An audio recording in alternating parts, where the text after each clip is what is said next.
أشهد أن محمد رسول الله۔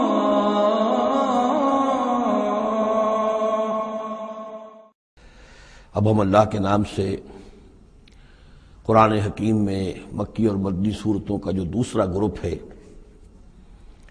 اس کی مدنی صورتوں کے جوڑے کا مطالعہ شروع کر رہے ہیں۔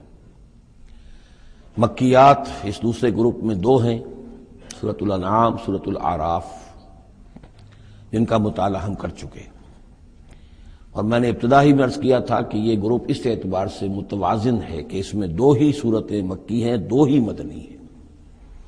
انفال اور توبہ یہ دو مدنیات ہیں۔ ان کا جو ربط اور تعلق ہے اس گروپ کی مکی صورتوں کے ساتھ، پہلے تو اس کو سمجھ لیجئے۔ ہم دیکھ چکے ہیں سورہ انعام اور اعراف میں کہ ان میں اتمام حجت ہوا ہے بنو اسماعیل پر یا مشرکین عرب پر۔ اس اتمام حجت کے بعد اللہ کا جو ہمیشہ سے ضابطہ اور قاعدہ رہا ہے، قانون رہا ہے کہ کسی رسول کے بھیجے جانے کے بعد اور اس کی جانب سے اتمام حجت کے کیے جانے کے بعد بھی اگر کوئی قوم کفر پر اڑی رہے بحیثیت مجموعی تو اس پر عذاب الہی آتا ہے، عذاب استیصال۔ اگرچہ یہ عذاب مختلف شکلوں میں آیا، کہیں کسی قوم کو ان کے اپنے ہی علاقوں میں سیلاب بھیج کر اور غرق کر دیا گیا جیسے حضرت نوح علیہ السلام، کہیں کوئی بہت تیز آندھی بھیجی اور اس کے نتیجے میں جیسے کہ قوم عاد کے اوپر عذاب آیا، کہیں زلزلہ آیا، کہیں آسمان سے پتھراؤ ہوا جیسے کہ عمورہ اور صدوم کی بستیوں پر ہوا، کہیں جیسا کہ آپ کو معلوم ہے کہ آل فرعون کو ان کے محلوں سے اور گھروں سے نکال کر لا کر سمندر میں غرق کر دیا۔ تو قریش پر جو عذاب آیا ہے اللہ تعالیٰ کا وہ اپنی نوعیت میں منفرد ہے، چونکہ حضور خود قرشی تھے، بنی اسماعیل میں سے تھے، اور آپ نے اتمام حجت کر دیا ان پر 13 برس تک 12 برس تک دعوت دے کر، تو اب گویا کہ وہ عذاب الہی کے مستحق ہو گئے تھے۔ لیکن یہ عذاب الہی جو ہے قریش پر جو آیا ہے وہ بالاقساط آیا ہے۔ اس کی قسط اول ہے کہ جو غزوہ بدر میں ان تک پہنچی، انہیں مکے سے نکالا گیا جیسے کہ آل فرعون کو ان کے محلات سے نکالا گیا اور لا کر سمندر میں غرق کیا گیا۔ وہ مکہ دار الحرم تھا، وہ تو جگہ تھی حرم، لہذا وہاں سے انہیں نکالا گیا، اور میدان بدر میں پہلی قسط عذاب الہی کی انہیں وصول کرنی پڑی۔ ان کے 70 سردار کھیت رہے اور معجزانہ طریقے پر کھیت رہے، اس میں کوئی شک نہیں کہ جیسے عذاب الہی پہلے قوموں پر آتے تھے اسی طرح کا معاملہ یہ ہوا ہے کہ تقریباً نہتے 313 میں سے صرف 8 افراد کے پاس تلواریں تھیں، اور ادھر سے 1000 پوری طرح کیل کانٹے سے لیس ہو کر آئے تھے۔ تو اللہ کی خصوصی مدد تھی کہ جس سے یہ عذاب آیا ہے اصل میں قریش کے اوپر، اور تقریباً تمام بڑے بڑے نامور سردار جو ہیں وہی میدان میں کھیت رہے، 70 ان کے قیدی ہو گئے۔ ابھی زخمی کتنے ہوئے ہوں گے انہیں بھی آپ ذہن میں رکھیے۔ تو یہ عذاب کی پہلی قسط تھی جو غزوہ بدر میں آئی ہے، اور پھر عذاب کا آخری مرحلہ آیا ہے سن 9 ہجری میں، جب مشرکین عرب کو آخری الٹیمیٹم دے دیا گیا کہ اب بس چند مہینے کی تمہیں مہلت دی جا رہی ہے، اس کے اندر اندر یا ایمان لے آؤ اور یا تمہیں تہہ تیغ کر دیا جائے گا۔ فَإِذَا انسَلَخَ الْأَشْهُرُ الْحُرُمُ فَاقْتُلُوا الْمُشْرِكِينَ حَيْثُ وَجَدتُّمُوهُمْ۔ اب یہ انتہائی یوں سمجھیے کہ توہین اور تذلیل کے ساتھ چیلنج تھا۔ یہ دوسری بات ہے کہ وہ سب لوگ ایمان لے آئے اور یہ قتل عام کی نوبت نہیں آئی، لیکن یہ کہ یہ آخری قسط تھی۔ وہ آخری قسط جو ہے سورہ توبہ میں بیان ہوئی ہے، اور عذاب کی پہلی قسط جو ہے وہ سورہ انفال میں ہے۔ ان دونوں صورتوں کو جمع کر دیا گیا تاکہ انعام اور اعراف میں بنو اسماعیل پر یا مشرکین عرب پر اتمام حجت، اور انفال اور توبہ میں ان پر جو عذاب الہی نازل ہوا اس کی تفصیل۔ تو یہ تو ہے معنوی ربط اس گروپ کی مکی اور مدنی صورتوں کے مابین۔ باقی جو یہ سورہ انفال ہے اس کے بارے میں نوٹ کر لیجئے کہ غزوہ بدر کے فوراً بعد متصلاً بعد نازل ہوئی ہے، گویا کہ سورہ آل عمران جو ہم پڑھ چکے ہیں اس سے پہلے ہے اس کا نزول، اس کے اکثر و بیشتر حصے سے پہلے نازل ہوئی ہے۔ تو یہ زمانی ترتیب جو ہے اگر یہ ذہن میں نہ رہے تو پھر اس سے کافی خلجان پیدا ہو جاتا ہے۔ اس کا جو پس منظر ہے وہ یہ غزوہ بدر کا معاملہ سمجھنا بہت ضروری ہے۔ دیکھیے یہاں تفصیل کا موقع تو ہے نہیں، میں نے سیرت النبی علیہ صاحب الصلاۃ والسلام سے منہج انقلاب نبوی کے جو مختلف سٹیپس ہیں کہ اس میں کن کن مراحل سے ہو کر آپ نے دین کے غلبے کا جو فرض منصبی آپ کے حوالے کیا گیا تھا اس کی تکمیل فرمائی، تو اس میں یوں سمجھیے کہ ایک مرحلہ تھا جو مکے میں طے ہو گیا، اور وہ اصل میں 4 مرحلے تھے: دعوت، تنظیم، تربیت اور صبر محض۔ وہاں ہاتھ اٹھانے کی اجازت نہیں تھی۔ ہم پڑھ آئے ہیں، سورہ نساء میں آ چکا ہے کہ اس وقت حکم تھا کفو ایدیکم، اپنے ہاتھ بندے رکھو، تمہارے چاہے ٹکڑے اڑا دیے جائیں، تمہیں زندہ جلا دیا جائے، تم کوئی انتقامی کارروائی تو دور کی رہی، مدافعانہ کارروائی بھی نہیں کرو گے۔ No raising of hands even in self defence. یہ 4 مراحل تھے جو چلتے رہے تا آ کے ایک طرف تو حضور کے پاس جانثاروں کی ایک جماعت تیار ہو گئی جو سرد و گرم چشیدہ تھے، ہر طرح کے حالات میں سے گزر چکے تھے، سختیاں جھیل چکے تھے، قربانیاں دے چکے تھے، ان کے اخلاص مع اللہ میں کسی شک و شبے کی گنجائش نہیں تھی، ان کے دل جو ہیں خالص ہو چکے تھے اللہ کے لیے۔ اور دوسری طرف یہ کہ اللہ تعالیٰ نے ایک دار الہجرت کا انتظام کر دیا، کھڑکی کھول دی مدینے کی طرف، ہجرت کا اہتمام ہو گیا تاکہ اہل ایمان کو وہاں سے نکال کر اور مدینے میں لے آیا جائے۔ اب یہاں سے اقدام ہو، اسی لیے ہجرت فرض کر دی گئی کہ اب تمام مسلمان یہاں آ جائیں۔ ظاہر بات ہے کہ ہجرت جو ہے وہ فلائٹ نہیں تھی، وہ کوئی فرار نہیں تھا، بھاگ کر جان بچانا نہیں تھا۔ مغربی مورخین تو اسی نام سے اس کو یاد کرتے ہیں۔ وہ تو اصل میں یہ تھا کہ ایک جگہ اگر اس کام کے لیے موضوع نہیں ہے تو کوئی اور بیس، آلٹرنیٹ بیس اگر مل جائے تو وہاں سے اپنا آفینسو جو ہے، آخری فیصلہ کن اقدام جو ہے وہاں سے لانچ کیا جائے۔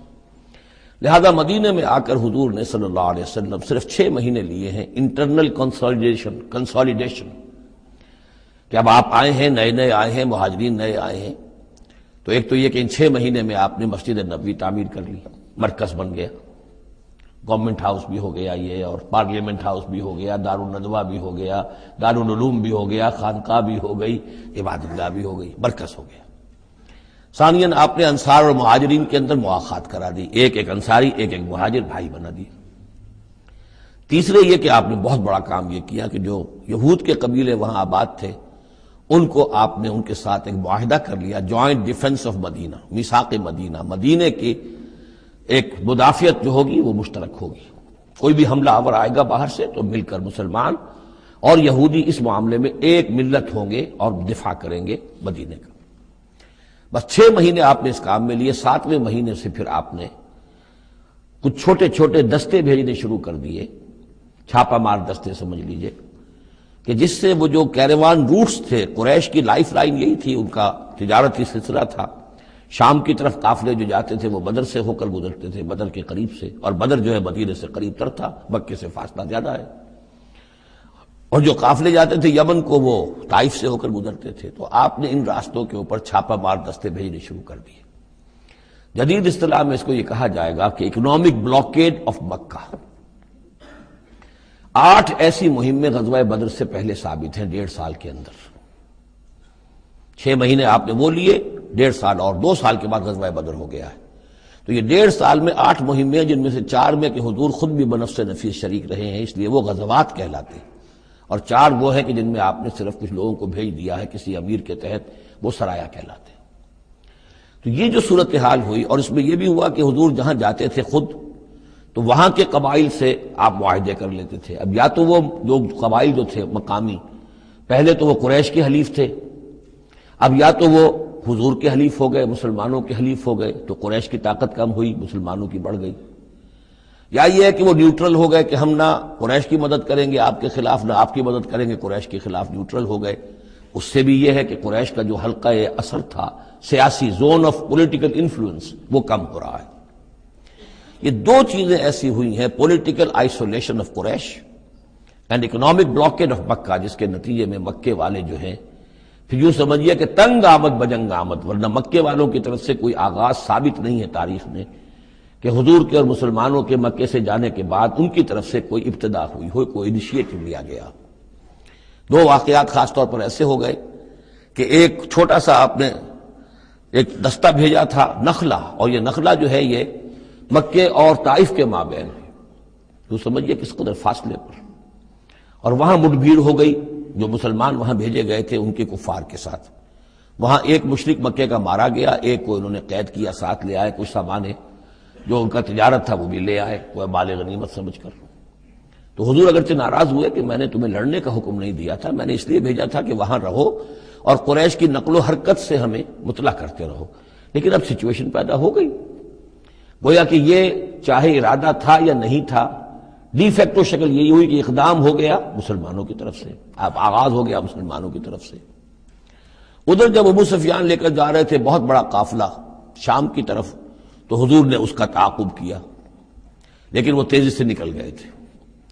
لیکن جب واپس آ رہے تھے اور 50,000 دینار کا سامان تھا ان کے قافلے کے اندر، بہت لدا پدا قافلہ، انہیں یہ خطرہ ہوا کہ اب پھر محمد صلی اللہ علیہ وسلم اور ان کے ساتھی کہیں لوٹیں گے ہمیں اور ہمارے اوپر حملہ کریں گے، روکیں گے ہمارا راستہ۔ تو انہوں نے یہ کی دوہری حکمت عملی کی کہ ایک تو یہ کہ ایک سوار بھیجا آگے تیزی کے ساتھ دوڑایا کہ مکے جاؤ اور کہو کہ ہمارے قافلے کو خطرہ ہے محمد سے صلی اللہ علیہ وسلم، لہذا مدد بھیجو۔ اور ادھر یہ کیا کہ وہ عام راستہ جو تھا جو بدر سے ہو کر گزرتا تھا اسے چھوڑ کر ساحل سمندر کے ساتھ ساتھ نیچے سے ہو کر وہ نکل بھی گئے۔ اب وہاں مکے میں یہ دونوں چیزیں بیک وقت پہنچ گئیں، ایک طرف وہ نخلا سے لوگ روتے پیٹتے چیختے چلاتے ہمارا آدمی مار دیا محمد کے آدمیوں نے، وہ آ گئے، ادھر سے وہ آ گیا جو ابو سفیان کا بھیجا ہوا تھا ایلچی کہ دوڑو دوڑو دوڑو تمہارا قافلہ محمد لوٹنے والے ہیں اور یہ ہے اور وہ ہے۔ بس وہ وار کرائی وہاں ہوئی اور 1,000 کا لشکر جو ہے وہاں پر پھر جمع کیا گیا اور 900 اونٹ فراہم کیے گئے اور 100 گھوڑوں کا ایک رسالہ تیار کیا گیا اور وہ لوگ مکے سے نکل آئے۔ یہ صورتحال ادھر ہو رہی تھی۔ ادھر یہ ہے کہ حضور صلی اللہ علیہ وسلم نے مدینے میں پہلے تو یہ فیصلہ کیا تھا کہ اب یہ قافلہ واپس آنے والا ہے تو اب اس قافلے کا تعاقب کریں، ابھی جنگ وغیرہ کا آپ کو گمان نہیں تھا، ابھی مدینے ہی میں آپ نے یہ جو ہے اس ایسا ارادہ ظاہر کیا کہ جیسے پہلے بھی گئے تھے، جب قافلہ جا رہا تھا شام کی طرف تو تعاقب کیا تھا، ایسے جب آ رہا ہے تو اسے انٹرسیپٹ کریں۔ لہذا ایک تو مشاورت ہوئی ہے مدینے میں، آیا چلنا چاہیے یا نہیں چلنا چاہیے، وہ میں بعد میں عرض کروں گا جب ہم آیتیں پڑھیں گے۔ پھر جب کچھ لوگ نکل آئے اور یہ نہیں سمجھا گیا تھا کہ کوئی جنگ ہونی ہے، کوئی بڑا لشکر آ رہا ہے، اس وقت تک اطلاع نہیں تھی، اسی لیے بس جو جس کے ہاتھ میں آیا، کسی کے پاس نیزہ تھا، کسی کے پاس کچھ اور تھا، تلواریں 8 تھیں، گھوڑے کل 2 تھے، وہ چل پڑے۔ چلو اس لیے کہ مسئلہ تو قافلے کا مسئلہ ہے نا، کوئی جنگ تو ہے نہیں، کوئی لشکر وشکر تو آ نہیں رہا۔ جب آپ کچھ سفر طے کر کے مقام صفرا تک پہنچ گئے تو وہاں وحی آ گئی اور آپ کو اطلاع بھی پہنچ گئی، اطلاع بھی پہنچ گئی کہ ابو جہل جو ہے 1,000 کا لشکر لے کر مکے سے چل پڑا ہے، اور وحی بھی آ گئی، اللہ نے بتا دیا کہ اے نبی اب یہ 2 شکلیں ہیں، جنوب سے مکے کی طرف سے ایک لشکر آ رہا ہے، کیل کانٹے سے لیس ہے، شمال سے قافلہ آ رہا ہے، اور میرا یہ وعدہ ہے کہ ان دونوں میں سے ایک ضرور تم کو دے دوں گا، تم کو فتح حاصل ہو جائے گی، یہ میرے اہل ایمان کو بتا دیجئے اور ذرا مشورہ کیجئے۔ تو دوسری مشاورت جو ہے وہ مدینے سے نکل کر ہوئی ہے مقام صفرا میں۔ یہ اصل میں جو چیزیں اگر سامنے نہ ہوں تو پھر یہ بہت خلجان ہوتا ہے، اور اکثر لوگوں کو، مترجمین کو اور مفسرین کو بہت خلجان رہا ہے ان آیات کے سمجھنے میں۔ اور اس کے علاوہ جو ایک خلجان رہا ہے وہ یہ رہا ہے کہ ایک دور ہم پر ایسا گزرا ہے انگریز کے حکومت کے زمانے میں، اور خاص طور پر جب نئی نئی مغربی سائنس اور مغربی تہذیب کا ہم پر حملہ ہوا ہے، تو چونکہ مغرب کے لوگوں نے یہ کہا کہ یہ اسلام تو تلوار سے پھیلا ہے، بوئے خون آتی ہے اس قوم کے افسانوں سے، تو ہمارے ہاں کچھ مخلص لوگ تھے، نیک لوگ تھے جو چاہتے تھے کہ اسلام کو اور حضور صلی اللہ علیہ وسلم کی سیرت کو بچائیں، اس کی دفاع کریں۔ انہوں نے کہا نہیں اسلام تلوار سے نہیں پھیلا، حضور نے تو جو جنگیں کی تھی وہ صرف مدافعانہ تھیں، ان کے اوپر جنگ ٹھوس دی گئی تھی اور آپ نے کوئی اقدام نہیں کیا۔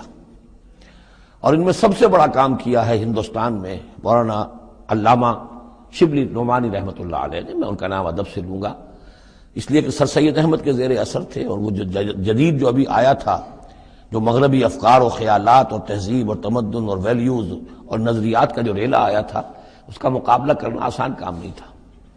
تو یہ اپولوجیٹک انداز اختیار کیا ہے شبلی نعمانی نے، اور اس میں یہ ہے کہ وہ جو ابتدائی جو 8 جو غزوات اور سرایا ہیں جو بدر سے پہلے ہوئے انہیں بالکل تقریباً نظر انداز کر دیا ہے، تاکہ یہ ثابت نہ ہو کہ انیشیٹو حضور کی طرف سے ہوا ہے۔ تو یہ چیز جو ہے میں سمجھتا ہوں کہ ایک خاص دور کا تقاضا تھی، وہ دور اب گزر چکا۔ اب اسلام کا یہ فکر کہ اسلام ایک مکمل دین ہے، یہ اپنا غلبہ چاہتا ہے، اور حضور کو بھیجا گیا تھا اس لیے کہ دین کو غالب کرے، اور دین کو غالب کرنے کی جد و جہد ایک انقلابی جد و جہد ہے۔ اس انقلابی جد و جہد میں جہاں پہلا مرحلہ یہی ہوتا ہے کہ پیسو ریزسٹنس ہو، اور پہلے تیاری کی جائے، دعوت، تنظیم، تربیت اور صبر محض کے ذریعے سے ایک قوت فراہم کی جائے، پھر دوسرا مرحلہ آتا ہے باطل کے ساتھ ٹکرانا پڑتا ہے، اور اس میں آگے بڑھ کر ٹکر مول لینی پڑتی ہے۔ یہ نہیں ہے کہ انتظار ہی کرتے رہیں، یعنی ایک جس کو ہم کہتے ہیں کو ایگزسٹنس، پیسفل کو ایگزسٹنس، حق و باطل کے درمیان نہیں ہو سکتی۔ حق کیسے تسلیم کر سکتا ہے کہ باطل بھی موجود رہے؟ ہاں، حق میں جان نہیں ہے، اہل حق جو ہیں بے جان ہیں، مردہ ہیں، تو مجبوری ہے، لیکن اگر اہل حق میں جان ہو تو وہ کیسے برداشت کریں گے کہ باطل جو ہے اس کا غلبہ رہے؟ ہاں، باطل جو ہے وہ نیچا ہو کر رہے، اگر وہ مغلوبیت کی شکل اختیار کر لے تو ٹھیک ہے، لیکن یہ کہ باطل کا غلبہ ہو اور اہل ایمان میں جان بھی ہو، تو یہ دو چیزیں جو ہیں یہ تو ایک دوسرے سے بالکل متضاد ہیں۔ جیسے حضرت ابوبکر نے فرمایا تھا ایبدل الدین وانا حی، کیا دین میں ترمیم کی جائے گی جبکہ ابھی میں زندہ ہوں؟ میرے جیتے جی دین کے اندر ترمیم، یہ ممکن نہیں ہے۔ تو وہی بندہ مومن کی شان ہونی چاہیے۔ تو اصل حقائق والحق الحمدللہ بہت اچھی طریقے سے واضح ہو چکے ہیں۔ بہرحال اتنا پس منظر جو ہے جان لیجئے، اور ایک خاص اسلوب جو ہے اس سورہ مبارکہ کا، اگرچہ یہ تقریباً ایک خطبہ ہے مسلسل 10 رکوع ہے، لیکن اس میں ایک خاص مسئلے کو نکال کر پہلے درمیان شروع میں لے آئے ہیں۔ اس کی بحث آئے گی تقریباً وسط میں جا کر، لیکن اس اسلوب کو یہاں نوٹ کر لیجئے، وہ اس لیے کہ یہی اسلوب ہے جس سے ہمیں سمجھنے میں مدد ملے گی سورہ توبہ کے جو ترتیب مضامین ہے، وہاں بھی بہت اشکال ہے، اور بہت سے مترجمین کو جدید دور کے جو زیادہ محنت نہیں کر سکے ہیں، بس ترجمہ مکمل کرنا انہوں نے اپنے پیش نظر رکھ لیا، تفسیر مکمل کرنی ہی ہے، لہذا وہ تیزی کے ساتھ وہ دقت نظر کا ثبوت نہ دے سکے تو اس میں بڑے خلجان پیدا کر دیے۔ وہ اسلوب کیا ہے کہ اس پوری بحث میں سب سے ایک نمایاں مسئلہ یہ ہو گیا تھا غزوہ بدر کے بعد کہ مال غنیمت پر مسلمانوں میں جھگڑا ہو گیا۔ پہلی جنگ تھی، غنیمت کی تقسیم کیسے ہوگی، اس کا قانون کیا ہے، اس کا ضابطہ کیا ہے، وہ معلوم نہیں تھا۔ اور یہ کہ عام طور پر جو عرب میں پہلے رواج تھا وہ تو یہ تھا کہ جس کے ہاتھ جو لگ گیا بس وہ اس کا ہے۔ وہ تو لوٹ مار جانتے تھے، کوئی باقاعدہ جنگ جو ہے وہ تو ان کے ہاں اس طریقے سے منظم کوئی تنظیم تو تھی ہی نہیں، تو جو جس کے ہاتھ لگ گیا۔ اب لوگوں نے یہ سمجھا غزوہ بدر میں جس نے جو کچھ مال غنیمت جمع کیا وہ اس کا ہے۔ اب کچھ لوگوں نے کہا صاحب کہ ہم یہاں حضور کے حفاظت کے لیے مامور تھے، یہاں پہرے پر تھے، ہم تو مال جمع نہیں کر سکے، تو کیا مطلب ہے ہمارا کوئی حصہ نہیں ہوگا؟ یا یہ ہے کہ کچھ بزرگوں نے کہا جو وہ اتنی بھاگ دوڑ تو نہیں کر سکتے جتنے نوجوان کر سکتے تھے، بھاگ کر دوڑ کر ادھر سے ادھر جمع کر لینا، لیکن یہ کہ ان کی حیثیت ہوتی ہے، وجاہت ہوتی ہے، تو ایک جھگڑا پیدا ہو گیا کہ یہ کس طریقے سے تقسیم ہو، کس کا کتنا حق ہے۔ تو اس جھگڑے کا ذکر کر کے سورت شروع کی ہے، لیکن اس کے اوپر کوئی بات یہاں نہیں کی، بلکہ کیٹیگوریکل بات کی ہے کہ جڑ کاٹ دی اس کی، لیکن اس پر جو اصل حکم ہے وہ بعد میں آئے گا وسط سورت میں۔ مال غنیمت کے لیے یہاں لفظ آیا انفال، یسألونک عن الانفال، اے نبی یہ آپ سے انفال کے بارے میں پوچھ رہا ہے۔ انفال جمع نفل کی، نفل کہتے ہیں کسی اضافی شے کو، جیسے نماز فرض ہے، یہ سنت مؤکدہ ہے، یہ فلاں ہے، یہ نفل ہے، اضافی ہے، آپ کی مرضی پر ہے، پڑھیں نہ پڑھیں۔ تو جو کہ جنگ میں اصل شے جو مطلوب ہوتی ہے وہ فتح ہوتی ہے، مال غنیمت تو ایک اضافی شے، بونس ہے جو مل گیا، ورنہ اصل شے جو ہے وہ مال غنیمت جو ہے پیش نظر جنگ میں نہیں ہوتی۔ لوٹ مار میں اصل شے جو ہے وہ لوٹ مار کا مال ہوتا ہے، لیکن جب جنگ ہوتی ہے تو جنگ میں تو اصل چیز جو مقصود ہے وہ فتح ہے۔ تو اس حوالے سے مال غنیمت کو انفال کے لفظ سے تعبیر کیا گیا، یسألونک عن الانفال، اے نبی یہ آپ سے پوچھ رہے ہیں مال غنیمت کے بارے میں، قل الانفال للہ والرسول۔ پہلے تو جڑ کاٹ دی مسئلے، کہہ دیں کہ یہ انفال کل کے کل اللہ اور اس کے رسول کے ہیں، تم میں سے کسی کا کوئی حق ہے ہی نہیں، لاؤ سب جمع کر دو۔ یہ فتح جو ہے تمہارے ہاتھوں نہیں آئی ہے، یہ اللہ کی خصوصی مدد سے آئی ہے، لہذا کسی کا کوئی حق نہیں۔ زیرو لیول پر لا کر پھر ان کو سنبھالنا آسان تھا، کہ جب معلوم ہو کہ سب کچھ ہاتھ سے دے کر، تو پھر تو ظاہر بات ہے کہ آدمی جو ہے جب ساری جاتی دیکھیے تو آدھی دیجیے بانٹ والی بات ہے، پھر وہ کم کے اوپر بھی راضی ہو گئے۔ لیکن پہلا مسئلہ یہی تھا، قل الانفال للہ والرسول واتقوا اللہ، اللہ کا تقوی اختیار کرو، واصلحوا ذات بینکم، اور اپنے آپس کے معاملات کو درست کرو، واطیعوا اللہ ورسولہ، اور اللہ اس کے رسول کی اطاعت کرو، ان کنتم مؤمنین، اگر تم مومن ہو۔ گویا کہ جڑ ہی کاٹ دی، کسی کا کوئی حق اس میں ہے ہی نہیں، یہ سب اللہ اس کے رسول کے لیے، یعنی اسلامی ریاست کے لیے۔ اب یہاں جو آگے آیات آ رہی ہیں بڑی اہم ہے۔ بندہ مومن کی شخصیت کا جو حیولہ ہے اور بندہ مومن کی جو تعریف ہے، جامع ترین اور مختصر ترین الفاظ میں یہ آئی ہے سورہ حجرات میں۔ اس کے دو حصے ہیں، ایک تو ہے بندہ مسلم، مسلمان کے لیے تو 5 چیزیں ہیں، کلمہ شہادت، نماز، روزہ، حج، زکوٰۃ۔ لیکن حقیقی مومن کے لیے اس میں 2 اضافی چیزیں شامل کرنی پڑیں گی۔ وہ کیا ہیں؟ دلی یقین اور عملی جہاد۔ بندہ مومن کی شخصیت کے اندر یہ 2 رخ اور ہونے چاہیے۔ جو صرف مسلمان ہے، کلمہ شہادت، نماز، روزہ، حج، زکوٰۃ، بنی الاسلام علی 5، شہادت اللہ الہ الا اللہ وان محمد رسول اللہ واقام الصلاۃ وایتاء الزکوٰۃ وصوم رمضان وحج البیت۔ لیکن مومن، انما المؤمنون الذین آمنوا باللہ ورسولہ ثم لم یرتابوا، یقین والا ایمان، دل میں ایمان، وجاہدوا باموالہم وانفسہم فی سبیل اللہ، اور جہاد کریں اپنی جان اور مال کے ساتھ اللہ کی راہ میں۔ اب یہاں یوں سمجھیے کہ سورہ حجرات کی اس آیت نمبر 15 میں جو ڈیفینیشن آئی ہے، جیسے پرکار ہوتی ہے، پرکار کو کھول دیا۔ ایک حصے کی کیفیات کو یہاں اس سورہ انفال کے شروع میں لے آئے ہیں، اور دوسری جہاد والی کیفیات کو سورہ انفال کے آخر میں لے آئے ہیں۔ تو یہ پرکار یہاں کھلی ہوئی ہے اس ڈیفینیشن کی۔ تو ایک حصہ ڈیفینیشن کا یہاں آ رہا ہے، انما المؤمنون الذین اذا ذکر اللہ وجلت قلوبہم، اہل ایمان، حقیقی مومن تو وہ ہیں کہ جب اللہ کا ذکر کیا جاتا ہے تو ان کے دل لرز جاتے ہیں۔ وَإِذَا تُلِيَتْ عَلَيْهِمْ آیَاتُهُ، اور جب انہیں اس کی آیات پڑھ کر سنائی جاتی ہیں، زادتہم ایمانا، ان کے ایمان میں بڑھوتری ہوتی ہے، اضافہ ہوتا ہے۔ وَعَلَىٰ رَبِّهِمْ يَتَوَكَّلُونَ، اور وہ اپنے رب پر توکل کرتے ہیں۔ الَّذِينَ يُقِيمُونَ الصَّلَاةَ، جو نماز کو قائم رکھتے ہیں۔ وَمِمَّا رَزَقْنَاهُمْ يُنْفِقُونَ، اور جو کچھ ہم نے انہیں دیا ہے اس میں سے اللہ کے لیے، اللہ کے دین کے لیے خرچ کرتے ہیں۔ انفاق فی سبیل اللہ مراد۔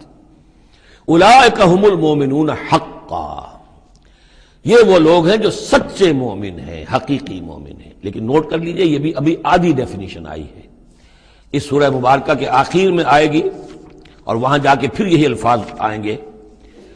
یہ آیت نمبر 74 ہے، والذین آمنوا وہاجروا وجاہدوا فی سبیل اللہ والذین آووا ونصروا اولئک ھم المؤمنون حقا لہم مغفرۃ ورزق کریم۔ اس کے بعد ایک آیت اور بعد میں ہے، سورت ختم ہو جاتی ہے۔ تو لاسٹ بٹ 1 آیت، اور ادھر پہلی کے بعد دوسری، ان 2 جگہ پر ایمان کے حقائق کو تقسیم کر کے، پرکار کو کھول کر، گویا کہ پوری سورت کو ان 2 کے درمیان میں لے لیا گیا ہے، گود میں لے لیا گیا ہے۔ ایمان کی ڈیفینیشن کے یہ 2 حصے جو ہیں ان کی گود میں۔ اب یہاں سے شروع ہو رہا ہے غزوہ بدر کا۔ کما اخرجک ربک من بیتک بالحق، جیسے کہ نکالا آپ کو اے نبی آپ کے رب نے آپ کے گھر سے حق کے ساتھ، یعنی آپ کا یہ بدر کی طرف روانہ ہونا جو ہے یہ اللہ تعالیٰ کی ایک اسکیم کا حصہ تھا، اللہ کی اپنی ایک تدبیر ہے۔ وَإِنَّ فَرِيقًا مِّنَ الْمُؤْمِنِينَ لَكَارِهُونَ، اہل ایمان میں سے کچھ لوگ اسے پسند نہیں کر رہے تھے۔ یہ کون لوگ تھے؟ یہ ہے وہ پہلی مشاورت جو مدینہ ہی میں ہوئی ہے۔ ان میں ظاہر بات ہے مدینہ میں منافق بھی تھے، جن کا خیال یہ تھا لڑنے بھیڑنے کا، لوٹ مار کرنے کا، یہ کوئی فائدہ ہے بھلا؟ اچھی تبلیغ کرنی چاہیے، اچھی بات کہنی چاہیے، نیک بات کہنی چاہیے، یہ کیا طریقہ ہے؟ منافقین کا ایلیمنٹ موجود تھا جو اس کو پسند ہی نہیں کرتے تھے، اس لیے کہ جنگ کا سلسلہ چل نکلا تو ہمیں بھی جانا پڑے گا، ہماری جان اور مال کے اوپر بھی آنچ آئے گی، تو نپ دی ایول ان دی بڈ، اس سے تو بہتر ہے کہ اس کو یہیں پر ختم کرو۔ اس اعتبار سے ویسے بھی کچھ انسانی فطرت ایسی ہوتی ہے، کچھ نیک سرشت لوگ بھی ہوتے ہیں کہ آخر اس سے کیا فائدہ نکلے گا؟ ابھی کوئی خاص جو ہے قریش کی طرف سے تو اقدام ہوا نہیں تھا، ہم آگے بڑھ کر جو ہے یہ جو بات اقدام کر رہے ہیں تو آخر اس کا فائدہ کیا ہے؟ تو یہ اس قسم کی باتیں اس وقت کہی گئیں۔ ان فریقا من المؤمنین لکارہون، اب یہ مومنین ان میں سے اہل نفاق بھی ہو سکتے ہیں اور سادہ لوگ اور نیک دل جو مسلمان ہیں وہ بھی ہو سکتے ہیں۔ یجادلونک فی الحق بعدما تبین کانما یساقون الی الموت وهم ینظرون، اور وہ جھگڑ رہے تھے آپ سے حق کے معاملے میں، جبکہ بات ان پر بالکل واضح ہو چکی تھی۔ یہ دوسری آیت میرے نزدیک جو دوسری مشاورت ہوئی ہے مقام صفرا پر، اس سے متعلق ہے۔ وہ یہ کہ وہاں سے جب مکے سے آپ چلے تو اس وقت تک کسی لشکر وغیرہ کی کوئی اطلاع نہ آپ کو تھی اور نہ اس کا کوئی گمان تھا ابھی۔ وہ تو ایسے ہی تھا جیسے پہلے 8 مرتبہ جو ہے وہ جو ایکسکرشنز جو ہوئی تھیں، جس طریقے کی مہمات بھیجی گئی تھیں، یہ اسی طرح کی ایک مہم ہے۔ لیکن یہ ہے کہ آگے چل کر جب آپ کچھ دور چل نکل کے آ گئے تھے، یہاں آ کر جو ہے آپ کو وحی بھی آ گئی اور اطلاعات بھی مل گئی کہ صورتحال وہ ہو چکی ہے۔ ایک طرف نخلا سے روتے پیٹتے لوگ پہنچ گئے وہاں، دوسری طرف یہ کہ ادھر سے ابو سفیان کا جو ہے ایلچی پہنچ گیا چیختا چلاتا ہوا، اور 1000 کا لشکر لے کر ابو جہل نکل پڑا ہے بدر کی طرف۔ اب وہ بدر کی طرف آ رہا ہے، ادھر سے قافلہ بدر کی طرف آ رہا ہے شمال سے۔ اس وقت اللہ تعالیٰ نے فرمایا، اور یہ مشاورت جیسا کہ میں نے کہا تھا جیسے کہ حضرت طالوت نے کی تھی، ایک آزمائش اپنی فوج کی کہ جو اس دریا میں سے پانی پیے گا، سیر ہو کر پیے گا، اس کا مجھ سے کوئی تعلق نہیں۔ اسی طرح کا آپ نے مشاورت کا معاملہ اللہ تعالیٰ کے حکم سے مسلمانوں کے سامنے رکھ دیا۔ بعدما تبین کانما یساقون الی الموت، وہ لوگ ایسے محسوس کر رہے تھے جیسے انہیں دھکیلا جا رہا ہو موت کی طرف، وہم ینظرون، اور وہ دیکھ رہے ہوں۔ ظاہر بات ہے یہ کیفیت تو کٹر جو منافق تھے وہاں پر انہیں کی ہو سکتی تھی۔ وَإِذْ يَعِدُكُمُ اللَّهُ إِحْدَى الطَّائِفَتَيْنِ أَنَّهَا لَكُمْ، اور جب کہ اللہ تعالیٰ وعدہ کر رہا تھا تم سے کہ ان دونوں گروہوں میں سے ایک تمہیں مل جائے گا، ایک پر تمہاری فتح گارنٹیڈ ہے۔ وَتَوَدُّونَ أَنَّ غَيْرَ ذَاتِ الشَّوْكَةِ تَكُونُ لَكُمْ، اور اے مسلمانوں تم یہ چاہتے تھے کہ ادھر جاؤ جدھر کے کانٹا لگنے کا کوئی اندیشہ نہ ہو، اس لیے کہ بمشکل 50 یا 100 آدمی تھے اس قافلے کے ساتھ، اور اونٹ تھے بے شمار، اور جو میں نے آپ کو بتایا بہت بڑی مقدار کے اندر جو ہے 50,000 دینار کا جو مال تھا ان کے پاس، تو ان کو تو آسانی سے قابو کیا جا سکتا تھا، اس میں اندیشہ کم تھا۔ پھر دلیلیں بھی عقلی آ گئی ہوں گی کہ حضور ہمارے پاس تو کچھ ہتھیار بھی نہیں ہے، کچھ نہیں ہے، ہم تیاری کر کے مدینے سے نکلے ہی نہیں ہیں، تو اچھا ہے پہلے یہ کہ ہم جا کر ان پر قبضہ کر لیں تو ان کے ہتھیار بھی ہمیں مل جائیں گے، تو پھر لشکر سے لڑنے کے لیے ہم بہتر پوزیشن میں ہوں گے۔ تو عقل و منطق بھی یہ گویا کہ ان کے ساتھ تھی۔ وَيُرِيدُ اللَّهُ أَن يُحِقَّ الْحَقَّ بِكَلِمَاتِهِ، اور اللہ یہ چاہتا تھا کہ اپنے بات کو اپنے فیصلے کے ذریعے سے حق کا حق ہونا ثابت کر دے۔ وَيَقْطَعَ دَابِرَ الْكَافِرِينَ، اور کافروں کی جڑ کاٹ دے۔ یہ قطع دابر القوم الذین ظلموا، کافر قوم کی جڑ کاٹ دی گئی، جو ہم پڑھ کر آئے سورہ اعراف میں۔ اللہ کا ارادہ یہ تھا اگر عام جو دنیاوی قواعد و ضوابط ہیں، فزیکل لاز ہیں، اس کے تحت یہ ہوتا تو اتنی بڑی بات ہی نہ ہوتی۔ اسے یوم الفرقان بنانا تھا کہ نمایاں ہو جائے کہ اللہ کس کے ساتھ ہے، حق کدھر ہے۔ اور یہ اسی وقت ہو سکتا تھا جب یہ کنٹراسٹ برقرار رہتا کہ بے سر و سامان 313 گئے ہیں اور کیل کانٹے سے لے 1000 کے ساتھ ان کا مقابلہ ہوا ہے، اور پھر انہیں اللہ نے فتح دی ہے۔ لہذا اللہ کی مرضی کچھ اور تھی۔ یرید اللہ ان یحق الحق بکلماتہ ویقطع دابر الکافرین، اللہ چاہتا تھا کہ اپنی باتوں کے ذریعے سے حق کا حق ہونا ثابت کر دے اور کافروں کی جڑ کاٹ دے۔ یہ یحق الحق کا، تاکہ سچا ثابت کر دے حق کو، سچ کو، ویبطل الباطل، اور باطل ثابت کر دے باطل کو، باطل ہونا اس کا ثابت ہو جائے۔ ولو کرہ المجرمون، خواہ یہ مجرموں کو کتنا ہی ناگوار ہو۔ استستغیثون ربکم، یاد کرو جب کہ تم اپنے رب سے استغاثہ کر رہے تھے، دعائی دے رہے تھے کہ اللہ اب ہماری مدد فرما۔ فاستجاب لکم، تو اللہ نے تمہاری دعا کو قبول کیا تھا۔ انی ممدکم بألف من الملائکۃ مردفین، کہ میں تمہاری مدد کروں گا 1000 ملائکہ سے جو لگاتار آئیں گے، پے بپے آئیں گے۔ 1000 کا لشکر آیا ہے نا، تو 1000 فرشتے ہم تمہاری مدد کے لیے بھیج دیں گے۔ وما جعلہ اللہ الا بشرا، اور اللہ نے اس کو نہیں بنایا مگر تمہارے لیے بشارت۔ وَلِتَطْمَئِنَّ بِهِ قُلُوبُكُمْ، اور تاکہ تمہارے دل مطمئن ہو جائیں۔ وَمَن نَّصْرُ إِلَّا مِنْ عِندِ اللَّهِ، اور مدد تو اللہ کی طرف سے ہوتی ہے، فرشتوں کو بھیجے بغیر بھی وہ مدد کر سکتا ہے۔ کن فیکون کی شان کے ساتھ وہ جو چاہے کر دے، لیکن یہ کہ تمہارا جو اپنا ایک سوچنے کا انداز ہے بر بنائے طب بشری، تمہاری تسکین کے لیے ہم نے یہ شکل کر دی کہ 1000 دشمن آ رہا ہے تو 1000 فرشتہ تمہاری مدد کے لیے ہم بھیج دیں گے۔ ان اللہ عزیز الحکیم، یقیناً اللہ تعالیٰ سب زبردست ہے اور حکمت والا۔ اذ یغشیکم النعاس امنۃ منہ، جبکہ تم کو ڈھانپ لیا تھا ایک اونگ نے جو امن کی اور تسکین کا ذریعہ بن گیا اللہ کی طرف سے۔ یہ دو معجزے ہوئے ہیں خاص اس وقت، معجزے اس معنی میں کہ عام حالات میں یہ چیزیں نہیں ہوتی، لیکن اس میں کوئی خرق عادت نہیں ہے۔ معجزہ اس معنی میں نہیں ہے کہ اس کو چیلنج کر کے حضور نے دکھایا ہو، اس معنی میں نہیں، بس یہ کہ غیر معمولی اللہ کی نصرت کی شکلیں ہیں۔ ایک تو یہ کہ حالانکہ معاملہ بڑا یعنی سخت تھا، لیکن رات کو جا کے پڑاؤ پر مسلمان سوئے اطمینان سے، بڑی عمدگی سے نیند آئی، دل میں وہ دغدغہ نہیں تھا، اللہ پر اطمینان تھا، اللہ کے لیے نکلے تھے، لہذا ان کو وہ بے چینی اور تشویش اور کل کیا ہو جائے گا، رہیں گے کہ نہیں رہیں گے، زندگی ہوگی موت، کچھ نہیں، نیند آئی، انہیں اطمینان سے سوئے، صبح کو اٹھے تو وہ گویا کہ چاقو چوبند تھے۔ نمبر دو یہ ینزل علیکم من السماء ماء، اور جب کہ اتارا اس نے تم پر آسمان سے پانی، بارش ہو گئی، اس سے یہ ہوا لیطہرکم، تاکہ تمہیں پاک کرے، جنہیں غسل کی حاجت تھی غسل کر لیا، وَیُذْهِبَ عَنْکُمُ الرِّجْسَ الشیطان، اور دور کر دے تم سے شیطان کی نجاست کو، وَلِیَرْبِطَ عَلَىٰ قُلُوبِکُمْ، اور یہ کہ تاکہ تمہارے دلوں کے اندر بھی، بارش کے بعد جو فضا ہوتی ہے اس سے طبیعت کے اندر بھی ایک اطمینان اور سکون پیدا ہوتا ہے، ورنہ واقعہ یہ ہے کہ جہاں پر آ کر قریش پہلے ڈیرہ ڈال چکے تھے، پانی پر ان کا قبضہ تھا، اب یہاں پانی نہیں تھا، بارش ہوئی تو وہ نشیبی جگہ میں انہوں نے ایک اپنا حوض بھی جمع کر لیا، پانی بھی جو ہے وہ ان کے پاس فراہم ہو گیا۔ وَيُثَبِّتَ بِهِ الْأَقْدَامَ، اور پانی جب برسا تو مٹی دب گئی، مٹی کے جمنے کی وجہ سے پاؤں بھی دب گئے، وہ جگہ جو تھی وہاں پر جو ہے اہل ایمان جو مجاہدین تھے ان کے پاؤں قدم جمنے کی صورت پیدا ہو گئی۔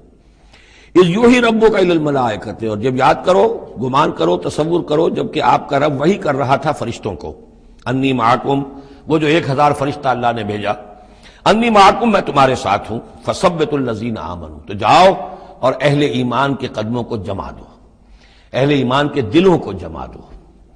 سألقی فی قلوب الذین کفروا الرعب، عن قریب میں ان کافروں کے دلوں میں رعب ڈال دوں گا، ان پر دہشت طاری ہو جائے گی۔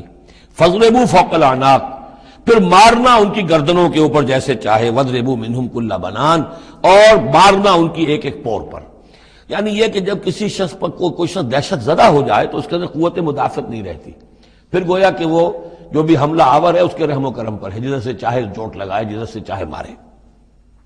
ذالک بانہم شاقوا اللہ ورسولہ، اور یہ سزا ان کو اس لیے دی جائے گی کہ انہوں نے مخالفت کی، زدہ کی، دشمنی کی اللہ کی اور اس کے رسول کی۔ ومن یشاقق اللہ ورسولہ فإن اللہ شدید العقاب، اور جو اللہ اور اس کے رسول کا دشمن ہو جائے اور اس سے زدہ کرے تو اللہ تعالیٰ بھی سزا دینے میں بہت سخت ہے۔ ذالکم فذوقوہ، دیکھو اب یہ قریش سے خطاب ہے، ذالکم فذوقوہ، دیکھو یہ آگے پہلی قسط وصول کرو، چکھ لو اس کو، وَأَنَّ لِلْكَافِرِينَ عَذَابَ النَّارِ، اور ابھی جو تمہارے یہ کھیت رہے ہیں ان کی سزا یہی ختم نہیں ہو گئی ہے، ان کے لیے جہنم کا عذاب ہے۔ یا ایھا الذین آمنوا اذا لقیتم الذین کفروا زحفا، اہل ایمان جب تمہارا مقابلہ ہو جائے کافروں سے میدان جنگ میں، یہ زحف کہتے ہیں جبکہ باقاعدہ دو لشکر ایک دوسرے کے سامنے مد مقابل بن کر آئیں، ایک چھاپا مار جنگ ہوتی ہے، جیسے کہ 8 جو پہلی اس سے مہمیں تھیں وہ جنگ کی شکل نہیں تھی بلکہ وہ مہمیں تھی چھاپا مار، لیکن اب یہ پہلی مرتبہ جنگ ہوئی ہے، لہذا اس کے حوالے سے بات ہو رہی ہے۔ یا ایھا الذین آمنوا اذا لقیتم الذین کفروا زحفا فلا تولوہم الادبار، تو تم ان کو پیٹھ مت دکھاؤ، پیٹھ مت موڑو، مطلب یہ کہ کھڑے رہو، ڈٹے رہو، مقابلہ کرو، جان چلی جائے لیکن یہ کہ پیچھے قدم نہ ہٹے۔ وَمَن يُوَلِّهِمْ يَوْمَئِذٍ دُبُرَهُ، اور جو کوئی بھی اس روز اپنی پیٹھ دکھا دے گا یعنی میدان جنگ سے بھاگے گا، دو استثناءات کے ساتھ، الا متحرفا لقتال، سوائے اس کے کہ یا تو وہ کوئی داؤ لگا رہا ہو جنگ کے لیے، جیسے دو آدمی بھی جنگ کرتے ہیں اور تلوار اور اس کے ساتھ، تو کوئی ذرا ادھر ہٹتا ہے، پیچھے کو ہٹتا ہے، وہ بھاگنا نہیں ہوتا بلکہ وہ تو در حقیقت ایک ٹیکٹیکل موو ہے، وہ تو ایک اپنے داؤ کے لیے ذرا پیچھے ہٹنا، اب اس وقت میسرہ کو پیچھے کر لیا جائے اور جو میمنہ ہے اسے آگے بڑھایا جائے، یہ بات اور ہے۔ اور متحیزا الی فئۃ، یا یہ کہ کوئی اور جمعیت ہے جس کی طرف جا کر ملنا ہے اور اس کے لیے ریٹریٹ ہو رہی ہے، تو آرڈرلی ریٹریٹ یہ ایک علیحدہ شے ہو جائے گی اور ٹیکٹیکل موو یہ علیحدہ شے ہو جائے گی۔ تو آرڈرلی ریٹریٹ اور ٹیکٹیکل موو، ان دو کے سوا اگر کوئی بھگدڑ کے اندر کوئی جان بچا کر بھاگا، فقط باب غضب من اللہ، تو اس نے تو اللہ کا غضب جو ہے وہ کما لیا۔ ومأواہ جہنم، اس کا ٹھکانہ جہنم ہوگا، وبئس المصیر، اور وہ بہت ہی برا ٹھکانہ ہے۔ اب یہاں وہ بات آ گئی، فلم تقتلوہم، اے مسلمانوں تم نے انہیں قتل نہیں کیا، ولکن اللہ قتلہم، اللہ نے انہیں قتل کیا۔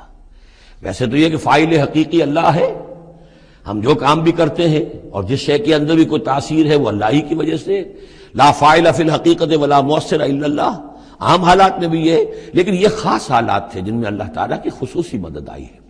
فلم تقتلوہم ولکن اللہ قتلہم وما رمیت اذ رمیت ولکن اللہ رما۔ اور اے نبی، آپ نے بھی جو کنکریوں کی مٹھی بھر کر پھینکی تھی، آپ نے کنکریاں لی اپنی مٹھی میں اور پھینکا کفار کے لشکر کی طرف، شاہت الوجوہ، چہرے جو ہے بگڑ جائیں۔ تو یہ پتہ نہیں کہاں تک اللہ نے ان کنکریوں کو پہنچایا ہے۔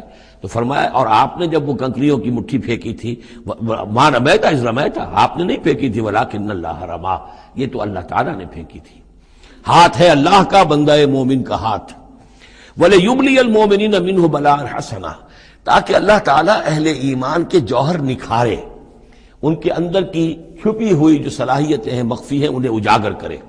یہ ذرا نوٹ کر لیجئے، بلا یبلو کے معنی ہوتا ہے آزمانا، تکلیف میں ڈال کر کسی آزمائش میں۔ ابلا یبلی جب یہ باب افعال سے آتا ہے تو کسی کے جوہر کو نکھارنا، کسی کی جو خابیدہ جو ہے اس کی صلاحیتیں ان کو ابھارنا، یہ ہے ابلا۔ لیبلی المؤمنین منہ بلاء حسنا، تاکہ اللہ تعالیٰ خوب اہل ایمان کے اوپر ان کے جو ہے جوہر نکھارے۔ ان اللہ سمیع علیم، یقیناً اللہ سب کچھ سننے والا اور جاننے والا ہے۔ ذالکم وان اللہ موہن کید الکافرین، یہ تو ہو چکا، اب اس جنگ کا جو نتیجہ تھا قریش تم نے دیکھ لیا، لیکن آئندہ بھی سمجھ لو اللہ تعالیٰ کافروں کے تمام چالوں کو ناکام بنا دے گا۔ یہ اہل ایمان سے بھی خطاب ہو گیا اور یہ کہ کفار کے لیے بھی، اور پھر کفار سے خطاب ہے، ان تستفتحوا فقد جاءکم الفتح۔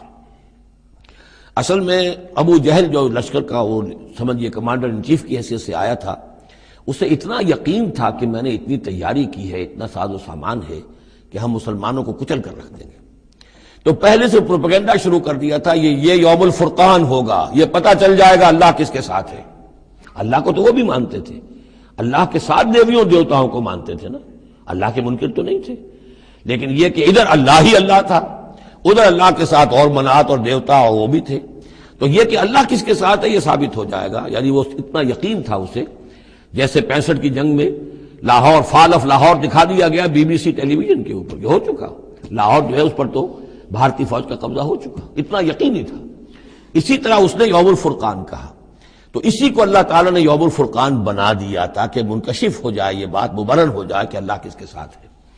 اس اعتبار سے اس کی دعا بھی بڑی عجیب ہے، جو اس نے آ کر بدر سے ایک رات قبل جبکہ حضور بھی دعا مانگ رہے تھے اور طویل ترین سجدہ کیا تھا، اس نے بھی دعا کی تھی، اور وہ دعا جو ہے وہ موحدانہ دعا ہے، اس میں کسی لات عزا حبل منات کا کوئی تذکرہ نہیں۔ اللہم، اے اللہ، اقطعنا للرحم وعین الغدات، جس نے ہمارے رحمی رشتے کاٹ دیے ہیں، کل تو اسے ذلیل و خوار کر دے۔ یعنی اس کا جو سب سے بڑا چارج تھا، الزام تھا حضور پر، وہ یہ تھا کہ اس شخص نے آ کر ہمارے خاندانوں میں تفریق پیدا کر دی، بھائی کو بھائی سے جدا کر دیا، ایک بھائی مسلمان ہو گیا وہ علیحدہ ہو گیا، باقی بھائی کافر ہیں، ایک دوسرے کے دشمن ہو گئے، ماں باپ سے اولاد کو جدا کر دیا، شوہر کو بیوی سے کاٹ دیا، بیوی کو شوہر سے کاٹ دیا۔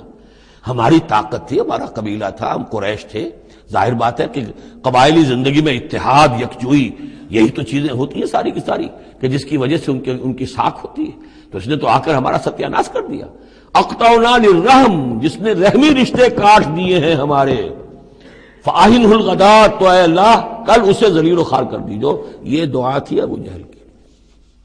بہرحال اللہ تعالیٰ اب ان سے خطاب کر کے کہہ رہے ہیں کہ اے مشرکین مکہ، ان تستفتحوا، اگر تو تم چاہتے تھے کہ فیصلہ ہو جائے، فقد جاءکم الفتح، تو فتح فیصلہ ہو چکی، فیصلہ اللہ کا آ چکا، معلوم ہو گیا کہ حق کدھر ہے، باطل کدھر ہے۔ وَإِن تَنْتَهُوا فَهُوَ خَيْرٌ لَكُمْ، اب بھی اگر تم باز آ جاؤ تو یہ تمہارے لیے بہتر ہے۔ وَإِن تَعُودُوا نَعُودْ، اگر دوبارہ اعادہ کرو گے ہم بھی یہی کچھ دوبارہ کریں گے۔ وَلَن تُغْنِيَ عَنْكُمْ فِئَتُكُمْ شَيْئًا، اور تمہاری یہ نفری اور جمعیت اور تمہاری یہ تعداد تمہیں کسی کام نہیں آ سکے گی۔ وَلَوْ كَثُرَتْ، خواہ وہ بہت ہو، وَأَنَّ اللَّهَ مَعَ الْمُؤْمِنِينَ، اور یہ کہ اللہ اہل ایمان کے ساتھ ہے۔ یا ایھا الذین آمنوا، اب یہ جو رکوع آ رہا ہے تیسرا، یہ بہت ہی جامع، بہت اہم ہے۔ اس میں سے دو جو تین آیتوں کے گروپ ہیں وہ تو خاص طور پر ہماری توجہ کی اور مسلمانوں نے پاکستان کی توجہ کے لیے بڑے اہم ہیں۔ یا ایھا الذین آمنوا اطیعوا اللہ ورسولہ ولا تولوا عنہ وانتم تسمعون، اہل ایمان اللہ اور اس کے رسول کی اطاعت کرو اور نہ منہ موڑو اس سے جبکہ تم سن رہے ہو۔ یعنی جب اللہ کے رسول نے کہا تھا کہ چلو بدر کی طرف، تو تمہاری یہ رد و قدا اور یہ پاؤں پیٹنا جس کو کہتے ہیں، یہ مختلف الفاظ اس کے لیے محاوروں میں آتے ہیں، تو یہ جو تم کر رہے تھے کیوں کر رہے تھے؟ جب اللہ اس کے رسول کی طرف سے بات آئی تھی تو ہر ایک کو کہنا چاہیے تھا سمینا واطعنا، جو آپ کا حکم ہو۔ اطیعوا اللہ واطیعوا الرسول ولا تولوا عنہ وانتم تسمعون، ظاہر بات ہے تمام مسلمانوں سے بات نہیں ہے، یہاں بھی ذہن میں رکھیے وہی جنہوں نے کمزوری دکھائی تھی ان کی طرف اشارہ ہے۔ ولا تکونوا کالذین قالوا سمعنا وهم لا يسمعون، ان لوگوں کے مانند نہ ہو جاؤ جو کہتے ہیں کہ ہم نے سن لیا، حقیقت میں وہ سنتے نہیں ہیں۔ یعنی دل اڑا ہوا ہے، طبیعت جو ہے وہ یکسو ہے ہی نہیں، تو کیا سننا ہے؟ سنا انسنا ہو گیا۔ ان شر الدواب عند اللہ الصم البکم الذین لا یعقلون، یقیناً تمام چوپایوں میں بدترین اللہ کے نزدیک یہی لوگ ہیں جو بہرے ہیں، گونگے ہیں اور عقل سے کام نہیں لیتے۔ اب یہ منافقین ہی کی طرف اشارہ ہو رہا ہے۔ وَلَوْ عَلِمَ اللَّهُ فِيهِمْ خَيْرًا، اگر اللہ تعالیٰ کے علم میں ہوتا کہ ان میں کوئی خیر ہے، لَأَسْمَعَهُمْ، اللہ انہیں سنا دیتا۔ وَلَوْ أَسْمَعَهُمْ، اگر اللہ انہیں سنا دیتا، لَتَوَلَّوْا، پھر بھی پیٹ موڑ جاتے، وَهُمْ مُعْرِضُونَ، وہ ہیں ہی اعراض کرنے والے۔ یہ گویا کہ چند آیات ہیں کہ جس میں خاص طور پر جو لوگ بھی اس وقت ریلیکٹنٹ تھے، جو بھی کسی طریقے سے اس میں جھجک رہے تھے، ان کے لیے تنبیہ۔ اب 3 آیات آ رہی ہیں۔ یا ایھا الذین آمنوا استجیبوا للہ وللرسول اذا دعاکم لما یحییکم، اہل ایمان لبیک کہا کرو اللہ کی پکار پر، اور خاص طور پر رسول کی پکار پر جبکہ وہ تمہیں پکارے اس شے کے لیے جس سے تمہیں زندگی ملے گی۔ تم جنگ میں جانے کو سمجھ رہے ہو کہ موت کا دروازہ ہے، یہ تو اصل زندگی کا دروازہ ہے۔ ولا تقولوا لمن يقتل في سبيل الله اموات بل احياء ولكن لا تشعرون، تو یہ تو در حقیقت اللہ اور اس کے رسول جس چیز کی طرف تمہیں بلا رہے ہیں، حقیقی زندگی یہ ہے، روحانی زندگی یہ ہے، معنوی زندگی یہ ہے۔ یہ حیوانوں کی طرح جینا جو ہے یہ کوئی زندگی نہیں ہے، یہ تو در حقیقت اولئک کالانعام بل هم اضل، جو سورہ اعراف میں ہم پڑھ چکے ہیں، یہ حیوانوں کا سا زندگی گزارنا ہے۔ استجیبوا للہ وللرسول اذا دعاکم لما یحییکم واعلموا ان اللہ یحول بین المرء وقلبہ، اور جان لو اللہ تعالیٰ بندے اور اس کے دل کے درمیان حائل بھی ہو جایا کرتا ہے۔ یعنی اگر اللہ کی رسول کی پکار سنی اور انسنی کر دی، پھر سنی انسنی کر دی، پھر اللہ تعالیٰ پردہ بن جائے گا، اب سننے نہیں دے گا، معذور ہو جاؤ گے سننے سے۔ یہی وہ بات ہے جس کو کہیں کہتے ہیں ختم اللہ علی قلوبہم وعلی سمعہم، ان کے دلوں پر اللہ نے مہر کر دی ہے، ان کی سماعت پر، اور ہم پڑھ چکے ہیں سورہ انعام میں وَنُقَلِّبُ أَفْئِدَتَهُمْ وَأَبْصَارَهُمْ كَمَا لَمْ يُؤْمِنُوا بِهِ أَوَّلَ مَرَّةٍ، پہلی مرتبہ اگر نہیں کرو گے قبول تو پھر یہ ہے کہ تمہارے دل الٹ دیے جائیں گے، تمہاری نگاہیں الٹ دی جائیں گی۔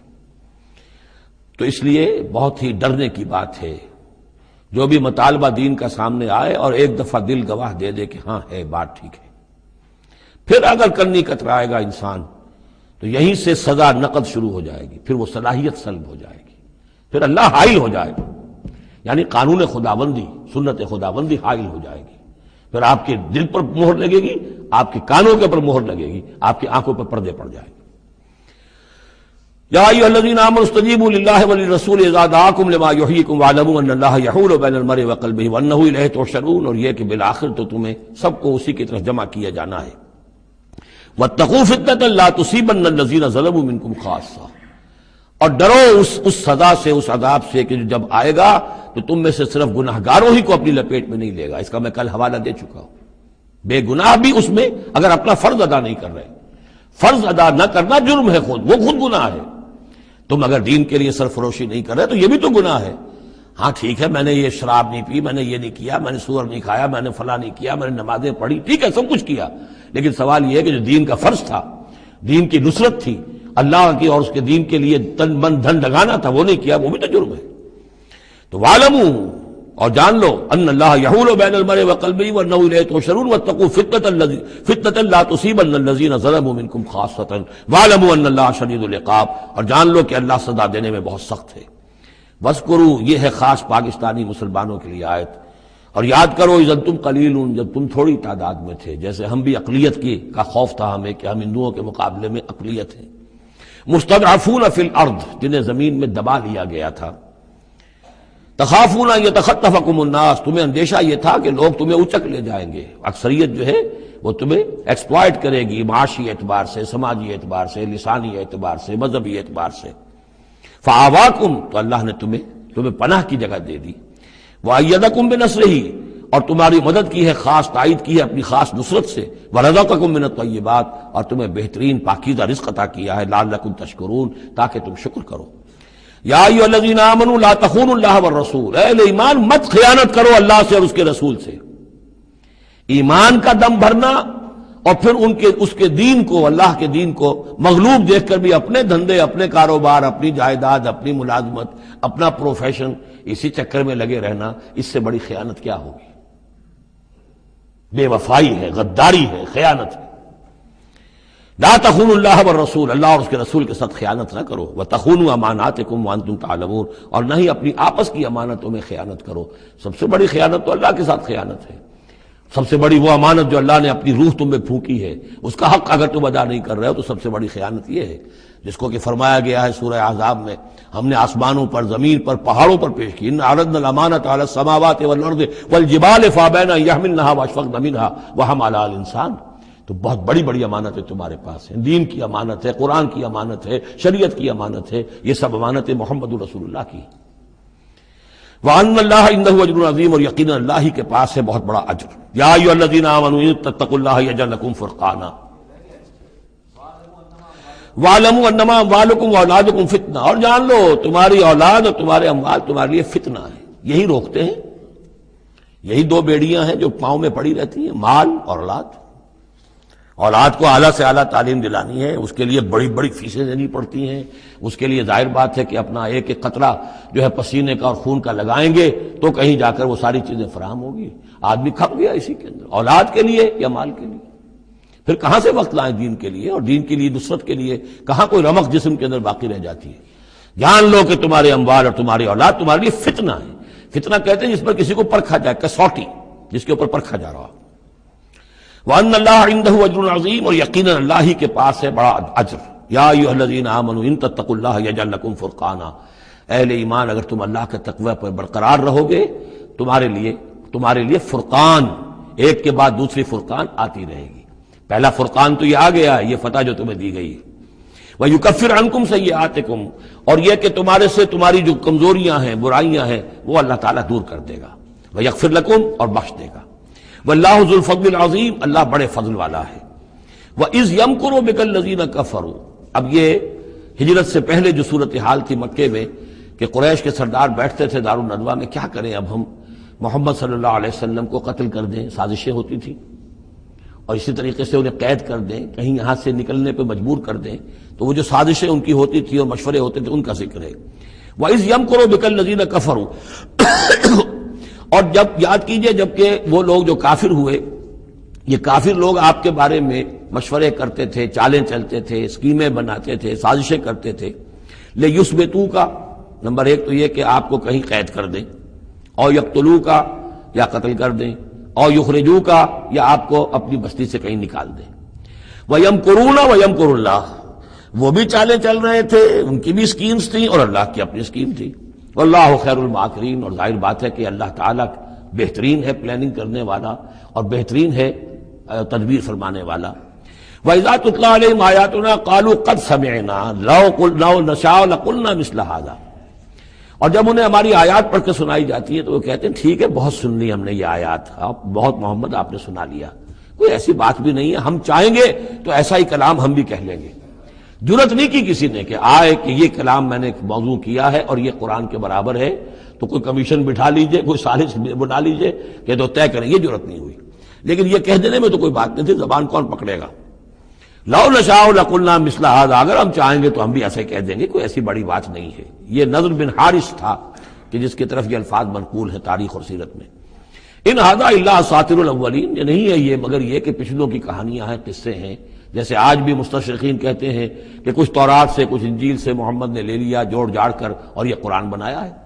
اب تو خیر وہ دور ذرا بدل گیا ہے، یہ ذرا پچھلی صدی کی بات تھی، اس دور میں لوگ اس قسم کی باتیں زیادہ کرتے تھے۔ وَإِذْ قَالُوا اللَّهُمَّ إِنْ كَانَ هَذَا هُوَ الْحَقُّ، اور وہی بات جو میں نے آپ کو بتائی تھی کل بھی کہ قریش کے لیے سب سے بڑا مسئلہ اپنے عوام کو سنبھالنے کا ہو گیا تھا، کیسے روکیں ان کو کہ یہ محمد صلی اللہ علیہ وسلم کا ایمان نہ لائیں۔ اس کے لیے جو اور تدبیریں وہ کرتے تھے اسی کی طرح کی ایک تدبیر کا ذکر آ رہا ہے. مجمع عام میں کھڑے ہو کر دعائیں مانگ رہے ہیں کہ اے اللہ اگر یہ جو کچھ محمد کہہ رہے ہیں اگر یہ حق ہے اور تیرے پاس سے آیا ہے یہ قرآن، فامطر علینا حجارۃ من السماء وَإِذْ قَالُوا اللَّهُمَّ إِنْ كَانَ هَذَا هُوَ الْحَقَّ مِنْ عِنْدِكَ، اگر یہ ہے حق تیری طرف سے، فامطر علینا حجارۃ من السماء، تو برسا دے ہم پر پتھر آسمان سے، اب ائتنا بعذاب علیم، یا پھر بھیج دے ہم پر کوئی عذاب. اب عذاب آیا نہیں. دیکھ لو اس کا مطلب یہ کہ یہ محمد جھوٹے ہیں صلی اللہ علیہ وسلم. ہم نے تو کہہ دیا، اللہ کو پکار کر کہہ دیا. ہو سکتا ہے کبھی کعبے کے پردے پکڑ پکڑ کر کہا ہو اسی طریقے سے، تاکہ پورا یقین ہو جائے، کسی درجے میں بھی ہمارے عوام کے اندر کوئی وسوسہ، کوئی دغدغہ باقی نہ رہے. وَمَا كَانَ اللَّهُ لِيُعَذِّبَهُمْ، اور اللہ تعالیٰ انہیں عذاب نہیں دے سکتا تھا، اللہ کے لیے ممکن نہیں تھا کہ ان پر عذاب بھیجتا. وَأَنْتَ فِيهِمْ، جبکہ ابھی اے محمد آپ ان کے مابین موجود تھے. ہجرت سے پہلے معاملہ نہیں ہوا کرتا. یہ اللہ اپنے رسول کو ان کے ساتھی اہل ایمان کو نکال لیتا ہے، اس کے بعد کوئی عذاب اس نوعیت کا آتا ہے جس نوعیت کا وہ عذاب مانگ رہے تھے. وَأَنْتَ فِيهِمْ وَمَا كَانَ اللَّهُ مُعَذِّبَهُمْ، اللہ ان کو عذاب دینے والا نہیں تھا. وَهُمْ يَسْتَغْفِرُونَ، جبکہ وہ استغفار بھی کر رہے تھے. یعنی اسی مکے میں عوام الناس بھی تو تھے، سادہ لوگ بھی تو تھے، وہ استغفار بھی کرتے تھے، تلبیہ بھی پڑھتے تھے، لبیک اللہم لبیک لبیک اللہم لبیک، یہ بھی تو کرتے تھے، اللہ کو بھی پکارتے تھے. تو بڑا گڑبڑ سا معاملہ تھا. جب تک کہ اللہ تعالیٰ یمیز الخبیث من الطیب کر نہ دے اس وقت تک اس طرح کا معاملہ اللہ تعالیٰ کے لیے درست نہیں تھا. وَمَا لَهُمْ أَلَّا يُعَذِّبَهُمْ، باقی وہ عذاب کے پورے طور سے مستحق تو ہو چکے ہیں. اور کیا ہے، کون سی رکاوٹ ہے ان کے لیے؟ مَا لَهُمْ أَلَّا يُعَذِّبَهُمُ اللَّهُ، کہ اللہ تعالیٰ ان کو عذاب نہ دے. وَهُمْ يَصُدُّونَ عَنِ الْمَسْجِدِ الْحَرَامِ، جبکہ وہ روک رہے ہیں مسجد حرام سے لوگوں کو. وَمَا كَانُوا أَوْلِيَاءَهُ، اور حقیقت میں یہ اس کے متولی نہیں ہیں، یہ اس کے مختار نہیں ہیں، یہ اس کے ساتھی نہیں ہیں. ان اولیاءہ الا المتقون، اس اللہ کے گھر کے تو ولی اور اس کے جو اصل مجاور کہہ لیجئے یا متولی کہہ لیجئے وہ تو ہوں گے متقی لوگ جو اللہ کا تقوی رکھتے ہوں، اللہ کی بندگی کرتے ہوں. ولکن اکثرهم لا يعلمون، لیکن ان کی اکثریت علم نہیں رکھتی. وما كان صلاتهم عند البيت، اور انہوں نے جو نماز کا حلیہ بگاڑا ہے، نہیں ہے ان کی نماز بیت اللہ کے پاس الا مقام و تصدیہ، سیٹیاں بجاتے ہیں، تالیاں پیٹتے ہیں، یہ ان کی نماز رہ گئی ہے. طواف کرتے تھے تو اس میں سب سے اونچا طواف تھا برہنہ طواف، اور نماز جو تھی ان کی وہ یہ تھی، سیٹیاں بجاتے ہوئے. جیسے کہ آپ کو معلوم ہے کہ بعض علاقوں میں مسجدوں کے اندر جب وہ میلاد کی محفلیں ہوتی ہیں تو اس کے اندر ڈھول اور ڈھمکا، یہ میں نے سنا ہے کہ خاص طور پر افریقہ کے بعض ممالک میں کام ہوتا ہے. یہ اللہ کا شکر ہے اس حد تک کم سے کم یہ کہ بر عظیم پاک و ہند کے اندر جو بھی صورت ہوئی ہے وہ یہ مسجد کے اندر یہ خرافات نہیں ہوئی ہے، باقی باہر ہو رہی ہے جو بھی ہو رہی ہے. تو انہوں نے نماز کی بھی شکل یہ بنا دی تھی. فذوقوا العذاب بما کنتم تکفرون، تو اب چکھو مزہ عذاب کا اپنے کفر کے پاداش میں. ان الذین کفروا ينفقون اموالهم لیصدوا عن سبیل اللہ، ظاہر بات ہے یہ لشکر آیا تھا تو اس کے لیے بھی تو لاؤ لشکر تیار کرنا پڑا تھا نا، ساز و سامان، 900 اونٹ، 1000 آدمیوں کے لیے راشن بھی چاہیے تھا. مکے سے چل کے مدینے تک آنا ہے، جنگ میں رہنا ہے، تو یہ 10 اونٹ روزانہ جو ہے ذبح ہو رہے تھے اس فوج کے لیے. تو یہ سارا جو انفاق کیا ہے کچھ لوگوں نے کیا ہے نا، جو باطل کے لیے انفاق کر رہے تھے، شیطان کے لیے. وہ حزب الشیطان جو ہے آخر وہ بھی تو مجاہد تھے، وہ مجاہد تھے فی سبیل الشیطان، فی سبیل الشرک. تو جو خرچ کر رہے ہیں اپنے مال لیصدوا عن سبیل اللہ، تاکہ لوگوں کو روک سکیں اللہ کے راستے سے، فسینفقونھا، وہ اور بھی خرچ کریں گے، ابھی انہیں اور بڑے لشکر تیار کرنے پڑیں گے. ثم تکون علیہم حسرۃ، پھر یہ سب ان کے لیے ایک حسرت بن جائے گی. سب کچھ مال بھی ہم نے لگا دیا، ساری جانیں ہم نے گنوا دی، کچھ نہ ہوا، محمد کا بال بیکا نہ کر سکے صلی اللہ علیہ وسلم. اللہ کا دین تو جا الحق وزهق الباطل ان الباطل کان زہوقا، ایک وقت آئے گا کہ اللہ کا دین جو ہے غالب ہو جائے گا. ثم یغلبون، پھر وہ مغلوب ہو کر رہیں گے. والذین کفروا الی جہنم یحشرون، اور جو ان میں سے کافر ہوں گے، جو اس وقت ایمان لے آئیں گے اللہ تعالیٰ ان کو معاف فرما دے گا، اور جو کفر پر اڑے رہیں گے وہ جہنم کی طرف گھیر کر لے جائے جائیں گے. لیمیز اللہ الخبیث من الطیب، یہ بات جو ہے سورہ آل عمران میں بھی آئی، تاکہ اللہ تعالیٰ پاک کو ناپاک سے علیحدہ کر دے، ممیز کر دے. وَيَجْعَلَ الْخَبِيثَ بَعْضَهُ عَلَى بَعْضٍ، اور جو ناپاک ہے اس کو ایک دوسرے کے اوپر سٹیک کرتا چلا جائے. فَيَرْكَمُهُ، اس کا ڈھیر کر دے جميعاً، اور ان کو سب کو فَيَجْعَلَهُ فِي جَهَنَّمَ، اور سب کو پھر جہنم میں جھونک دے. یعنی یہ کہ یہ پہلے تو یہ سفٹنگ کرنی ہوگی، یہ طیب ہے یہ خبیث. خبیث کو ایک دوسرے کے اوپر سٹیک کیجئے اور پھر اس کو جہنم میں ایک ہی مرتبہ دھکا دے دیجئے. لیمیز اللہ الخبیث من الطیب ویجعل الخبیث بعضہ علی بعض فیرکمہ جمیعا فیجعلہ فی جہنم اولئک هم الخاسرون. یقیناً یہی لوگ ہیں خسارے پانے والے. قل للذین کفروا ان ینتہوا یغفر لهم ما قد سلف. اعلان کر دیجئے محمد صلی اللہ علیہ وسلم ان کافروں کے سامنے اب بھی اگر باز آ جائیں تو جو کچھ ہو چکا ہے وہ معاف کر دیا جائے گا. اب بھی موقع ہے, اب بھی ایمان لے آؤ. یعودو, اور اگر وہ اعادہ کریں گے دوبارہ یہی کچھ کریں گے, فقط بدت سنت الاولین, تو پچھلوں کی بھی داستانیں گزر چکی ہیں, ان کی جو بھی کچھ ان پر ہوا ہے وہ سب کو معلوم ہے. اب ظاہر بات ہے کہ وہ مکی قرآن تو نازل ہو چکا تھا, سورہ اعراف بھی نازل ہو چکی, سورہ نام بھی نازل ہو چکی. جو کچھ ہوا ہے قوم ہود کے ساتھ, قوم صالح کے ساتھ, قوم شعیب کے ساتھ, اس ساری داستانیں تو تھی. فقط مدد سنت الاولین, اگلوں کا جو طریقہ اور راستہ تھا وہ تو گزر چکا ہے, وہ سب کے سامنے آ چکا ہے. وَقَاتِلُوهُمْ حَتَّى لَا تَكُونَ فِتْنَةٌ وَيَكُونَ الدِّينُ كُلُّهُ لِلَّهِ. یہ سورہ بقرہ میں بھی آیت آئی تھی اور اب آئی ہے اضافی شان کے ساتھ. یعنی اے مسلمانوں, اب تمہاری یہ دعوت و تحریک جو ہے یہ اس مرحلے میں داخل ہو گئی, آرمڈ کانفلکٹ. اب یہ 15 برس کے بعد حضور نے جب دعوت کا آغاز کیا ہے مکے میں, اس کے بعد سے 15 برس گزر چکے. اب وہ دعوت, تنظیم, تربیت, صبر محض کا دور ختم ہوا, پیسو ریزسٹنس کا دور ختم ہوا. اب ایکٹیو ریزسٹنس کی محمد نے صلی اللہ علیہ وسلم اقدام کیا, اور اقدام کے نتیجے میں آخری اور چھٹا مرحلہ آ گیا, یعنی آرم کانفلکٹ. اب تلوار سے ٹکرا چکی. اب تمہاری تلواریں نیام میں نہیں جائیں گی جب تک کام مکمل نہ ہو جائے. اور کام کی تکمیل کیا ہے؟ فتنہ بالکل ختم ہو جائے. وَقَاتِلُوهُمْ حَتَّى لَا تَكُونَ فِتْنَةٌ. فتنہ وہ کیفیت ہے کہ جس میں ایمان پر قائم رہنا, ایمان پر عمل کرنا مشکل ہو جائے. جب باطل کا غلبہ ہے تو ایک بندہ مومن کے لیے ایمان پر پوری طریقے سے کاربند ہونا مشکل ہے. لہذا اس صورتحال کو ختم کرو, یعنی اب دین کا غلبہ ہو جائے.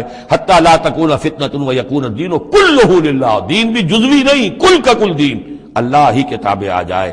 فَإِنِ انْتَهَوْا فَإِنَّ اللَّهَ بِمَا يَعْمَلُونَ بَصِيرٌ. پھر اگر وہ باز آ جائے تو جو کچھ وہ کر رہے ہیں اللہ اسے دیکھ رہا ہے. وَإِن تَوَلَّوْا, اور اگر پیٹھ موڑ لیں, وَاعْلَمُوا, تو اے مسلمانوں تم یہ جان لو, أَنَّ اللَّهَ مَوْلَاكُمْ, اللہ تمہارا مولا ہے, تمہارا ولی ہے, ساتھی ہے, مددگار ہے, پشت پناہ ہے. نعم المولا ونعم النصیر. کیا ہی اچھا ہے وہ حمایتی اور کیا ہی خوب ہے وہ مددگار. وَاعْلَمُوا أَنَّمَا غَنِمْتُم مِّن شَيْءٍ فَأَنَّ لِلَّهِ خُمُسَهُ وَلِلرَّسُولِ وَلِذِي الْقُرْبَى وَالْيَتَامَى وَالْمَسَاكِينِ وَابْنِ السَّبِيلِ إِن كُنتُمْ آمَنتُم بِاللَّهِ وَمَا أَنزَلْنَا عَلَىٰ عَبْدِنَا يَوْمَ الْفُرْقَانِ يَوْمَ الْتَقَى الْجَمْعَانِ وَاللَّهُ عَلَىٰ كُلِّ شَيْءٍ قَدِيرٌ. صدق اللہ العظیم. اب یہاں وہ مال غنیمت کا حکم بیان ہو رہا ہے. وَاعْلَمُوا, جان لو, انما غنمتم من شیء, جو بھی غنیمت تمہیں حاصل ہوئی ہے, فَأَنَّ لِلَّهِ خُمُسَهُ, تو اس کا خمس, 5واں حصہ تو اللہ کے لیے ہے, وَلِلرَّسُولِ, اور رسول کے لیے ہے, وَلِذِي الْقُرْبَى, اور رسول کے قرابت داروں کے لیے ہے. یہ بات سمجھ لیجئے یہاں اچھی طرح کہ در حقیقت حضور صلی اللہ علیہ وسلم کا جو معاش کا معاملہ تھا, جب تک آپ مکے میں تھے حضرت خدیجہ الکبریٰ رضی اللہ تعالی عنہا کی دولت جو ہے اس سے آپ کا کام چل رہا تھا, جو بھی بچا کچا ان کا سرمایہ تھا. مدینے میں آ کر ظاہر بات ہے کہ اب آپ کے پاس اپنا کوئی ذریعہ معاش نہیں تھا, نہ آپ کوئی تجارت کرتے تھے. تو اب آپ کے اخراجات, اور پھر یہ کہ آپ کے بھی قرابت دار ہیں, آپ کی ازواج مطہرات ہیں, ان کے اخراجات کہاں سے آئیں گے؟ تو مال غنیمت میں سے خمس جو ہے وہ اس کام کے لیے رکھ لیا گیا. گویا وہ بیت المال کا حصہ ہوگا, اور بیت المال ہی کفالت کرے گا حضور کی بھی اور حضور کے قرابت داروں کی بھی. اس کے علاوہ اس بیت المال میں یتامى والمساکین وابن السبیل, اس میں حصہ ہوگا یتیموں کے لیے بھی اور مساکین اور محتاجوں کے لیے بھی اور مسافروں کے لیے بھی. یہ گویا کہ 5واں حصہ مال غنیمت کا تو ہو گیا, سرکار سمجھ لیجیے, سرکاری ہو گیا. لیکن اس سرکار میں سب سے بڑا خرچ جو ہے وہ در حقیقت محمد رسول اللہ صلی اللہ علیہ وسلم کے ذاتی, آپ کے اخراجات, آپ کے ازواج مطہرات کا نفقہ, آپ کے قرابت داروں کا, ذوی القربیٰ جس میں آپ کو بھی تو ظاہر بات ہے کہ کچھ نہ کچھ صلہ رحمی آپ فرماتے تھے, تو اس کے لیے, اور یہ کہ یتیموں اور مساکین کے لیے وابن السبیل. ان کنتم آمنتم باللہ, اگر تم ایمان رکھتے ہو اللہ پر، وما انزلنا علی عبدنا، اور اس شے پر جو ہم نے نازل کی اپنے بندے پر، یوم الفرقان، فیصلے کے دن، یعنی جو شے نازل کی وہ ہے غیبی امداد، نصرت غیبی، جو فرشتے آئے۔ ظاہر بات ہے کہ وہ ایک انسین جو ہے غیب کا معاملہ ہے، فرشتوں کو دیکھا تو کسی نے نہیں، تو جیسے وحی آتی تھی حضرت جبرائیل لے کر آتے تھے تو اس پر ایمان رکھتے ہو کہ یہ قرآن جو ہے اللہ کی طرف سے ہے، ایسے ہی تمہیں یقین ہونا چاہیے کہ اللہ تعالیٰ نے اپنا وہ وعدہ پورا فرمایا اور اللہ تعالیٰ نے فرشتے بھیجے۔ تو اگر تمہیں وہ یقین ہے تو پھر تم اس حکم کو پورے طور پر یوں سمجھیے کہ دلی طور پر اس کو قبول کرو، خوش دلی کے ساتھ پوری طریقے سے، کہ خمس جو ہے وہ تو اللہ اور اس کے رسول کا، بیت المال کا۔ بقیہ کے بارے میں حضور نے فرما دیا کہ 4/5 جو ہے یہ اب تقسیم ہو جائے گا مجاہدین کے درمیان۔ اس میں اس سے کوئی بحث نہیں ہے کہ کس نے کتنا جمع کیا، سارا مال ایک جگہ جمع ہوگا اور پھر اس کے حصے لگیں گے، چاہے کوئی پہرے پر تھا، جنگ کی نوبت ہی نہیں آئی، چاہے یہ کہ کوئی باقاعدہ جنگ میں کسی نے حصہ لیا، چاہے کسی نے مال غنیمت جمع کیا، چاہے نہیں کیا، جو بھی جنگ میں ہے ان کو برابر کا حصہ ملے گا۔ اس میں یہ ہے کہ جو سواریوں والے تھے انہیں دوہرا اور جو پیدل تھے انہیں اکیلا، اس لیے کہ سواریاں اگر کسی کا اونٹ ہے، کسی کا گھوڑا ہے، 2 گھوڑے بھی تھے تو ظاہر بات ہے کہ اس کے چارے وغیرہ کا بندوبست وہ خود اپنے پاس سے کرتا تھا، کوئی سپلائی لائنز تو آج کل کی جس طرح فوجوں کی ہوتی ہیں وہاں موجود نہیں تھی، لہذا جو مجاہد تھا کہ جو سوار تھا گھوڑے پر یا اونٹ پر، جس کا اپنا گھوڑا تھا، اپنا اونٹ تھا، اس کو دوہرا حصہ، اور جو عام پیادہ جو مجاہد تھا اس کو اکیلا۔ وَاعْلَمُوا أَنَّمَا غَنِمْتُم مِّن شَيْءٍ فَأَنَّ لِلَّهِ خُمُسَهُ وَلِلرَّسُولِ وَلِذِي الْقُرْبَى وَالْيَتَامَى وَالْمَسَاكِينِ وَابْنِ السَّبِيلِ إِن كُنتُمْ آمَنتُم بِاللَّهِ وَمَا أَنزَلْنَا عَلَىٰ عَبْدِنَا يَوْمَ الْفُرْقَانِ يَوْمَ الْتَقَى الْجَمْعَانِ، اس فرقان والے دن، فیصلے کے دن، جس دن کی 2 فوجیں بھڑ گئی تھیں۔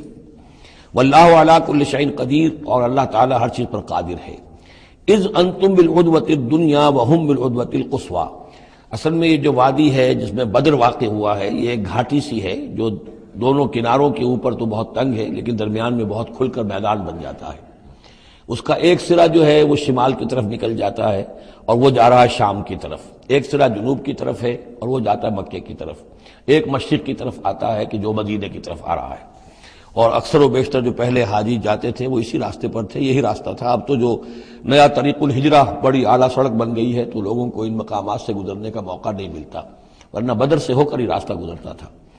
تو ایسا ہوا ہے کہ اللہ تعالیٰ کی طرف سے ایسی اسکیم بن گئی، تدبیر ایسی ہو گئی کہ عین بر وقت پہنچے، وہ جو مدینے والا سرا تھا جو قریب تھا مدینے کے اس وادی کا، اس پر حضور پہنچے، اور عین اسی وقت جو دور والا سرا تھا، گھاٹی جہاں پہ ختم ہو رہی تھی جنوب کی طرف، وہاں وہ قریش بھی پہنچ گئے بر وقت۔ جب تم تھے ورلے کنارے پر اور وہ تھے پرلے کنارے پر، اذ انتم بالعدوۃ الدنیا، دنیا ادنا کا مؤنث ہے قریب تر، وہم بالعدوۃ القصویٰ، اور وہ تھے پرلے کنارے پر، والرکب اسفل منکم، اور وہ جو قافلہ تھا وہ تم سے نیچے تھا، نیچے ہو کر گزر گیا تھا، یعنی اس کے بعد پہاڑوں کی ایک رینج تھی اور اس کے بعد پھر تہامہ کا میدان تھا۔ تو ابو سفیان نے یہ کیا تھا کہ قافلے کو لے کر اس بدر کی گھاٹی میں داخل ہی نہیں ہوئے، ادھر سے تو وہ پیغام بھی بھیج دیا تاکہ فوج ادھر سے آئے، تاکہ مسلمانوں کی توجہ بھی ہو تو فوج کی طرف ہو جائے، اور اسی میں وہ داؤ لگا کر اپنے قافلے کو بچا کر نکال کر لے جائیں، اور وہ تہامہ میں ساحل کے ساتھ ساتھ ہو کر نکل بھی گئے۔ وَلَوْ تَوَاعَدتُّمْ لَاخْتَلَفْتُمْ فِي الْمِيعَادِ، اور اگر تم لوگوں نے آپس میں معاہدہ کیا ہوتا کہ فلاں وقت پر ہمیں پہنچنا ہے، ہو سکتا ہے کہ تم ایک ساتھ نہ پہنچ سکتے، اختلاف ہو جاتا، جیسے اپوائنٹمنٹ ہوتی ہے فلاں وقت پہ میں بھی پہنچوں گا آپ بھی پہنچ جائیں تو کچھ نہ کچھ آگے پیچھے ہو جاتا ہے، تو اگر تم طے کر کے بھی آتے تو اتنا نہ ہوتا جتنا کہ ہم نے اپنی مشیت اپنی تدبیر سے کر دیا کہ عین وقت پر تمہیں وہاں پہنچا دیا۔ اس کی وجہ کیا تھی؟ ہم چاہتے تھے کہ یہ ٹکراؤ ہو جائے اور یہ بات واضح ہو جائے کہ جان لیں اہل مکہ کہ اللہ تعالیٰ کی نصرت کس کے ساتھ ہے، اس کے عوام بھی سمجھ لیں۔ وَلَٰكِن لِيَقْضِيَ اللَّهُ أَمْرًا كَانَ مَفْعُولًا، لیکن یہ سب کچھ لیے ہوا تاکہ اللہ تعالیٰ طے کر دے وہ شے، فیصلہ کر دے کہ جو ہو کر رہنی ہے، كَانَ مَفْعُولًا لِيَهْلِكَ مَنْ هَلَكَ عَنْ بَيِّنَةٍ، تاکہ اب جسے ہلاک ہونا ہے وہ ہلاک ہو بات کے واضح ہو جانے کے بعد۔ اب بھی عوام کی اگر آنکھیں نہیں کھلتی تو پھر گویا کہ وہ پھر مورد الزام خود ہے، اب ان کے سرداروں نے جو کچھ ان کی مت ماری تھی، اب آ کر اس موقع کے بعد ان کی آنکھیں کھل جانی چاہیے۔ اب بھی اگر کوئی ہلاک ہوتا ہے تو بات کے واضح ہونے کے بعد ہلاک ہو، لِيَهْلِكَ مَنْ هَلَكَ عَنْ بَيِّنَةٍ وَيَحْيَىٰ مَنْ حَيَّ عَنْ بَيِّنَةٍ، اور جسے جینا ہے، جس کی زندگی ہے روحانی زندگی، اور جو سیدھے راستے پر آنا چاہتا ہے وہ بھی اس بینہ کی بنا پر وہ سیدھے راستے پر آ جائے اور حیات معنوی حاصل کر لے۔ وَإِنَّ اللَّهَ لَسَمِيعٌ عَلِيمٌ، اور یقیناً اللہ سب کچھ سننے والا اور جاننے والا ہے۔ اِذْ يُرِيكَهُمُ اللَّهُ فِي مَنَامِكَ قَلِيلًا، جبکہ اللہ تعالیٰ آپ کو دکھا رہا تھا اے نبی ان کو آپ کی نیند میں کم۔ حضور نے خواب میں دیکھا کہ کوئی بڑی طاقت نہیں ہے، بڑی تھوڑی سی جمعیت ہے قریش کی جو آئی ہے، حالانکہ 1000 کا لشکر تھا۔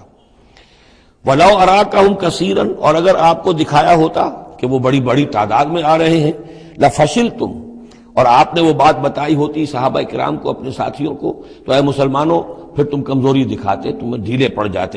وَلَا تَنَازَعْتُمْ فِي الْأَمْرِ، اور معاملے کے اندر پھر کوئی ایک اور تنازع کھڑا ہو جاتا کہ ہمیں یہاں جنگ کرنی بھی چاہیے کہ نہیں۔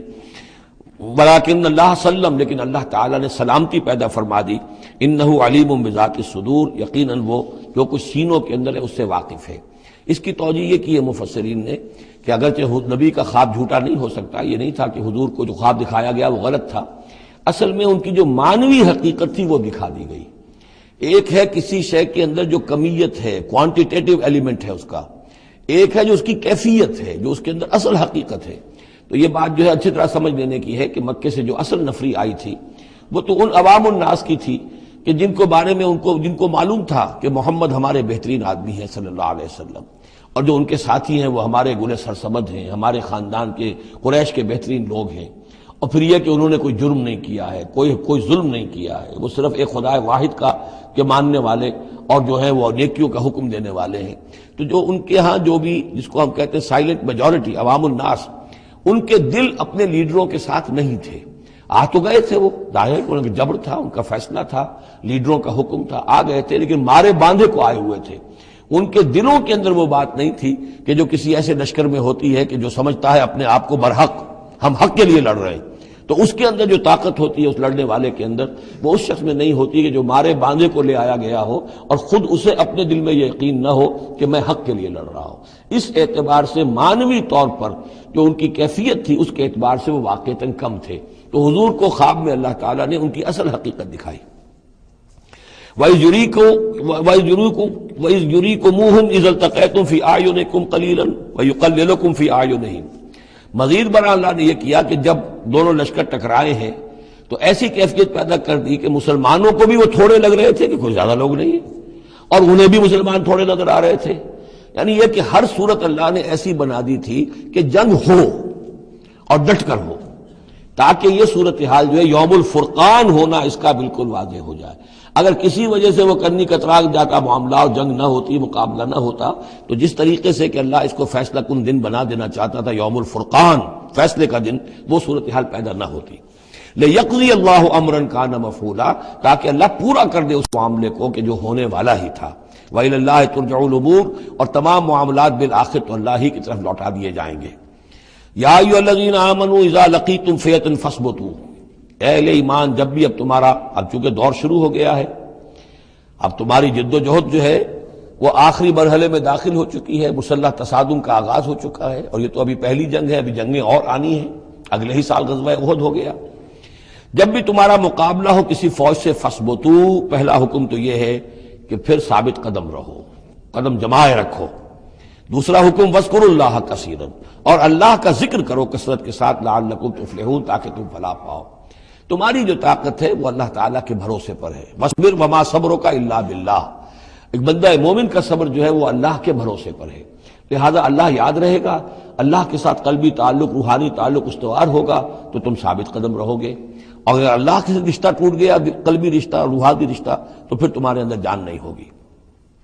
اور تیسرا حکم لعلکم تفلحون، تاکہ تم مراد پاؤ، اور تیسرا حکم اطیعوا اللہ ورسولہ، اور دیکھو تیسرا حکم یہ ہے کہ جو ڈسپلن ہے اس کی پابندی کرو، حکم مانو اللہ کا اور اس کے رسول کا۔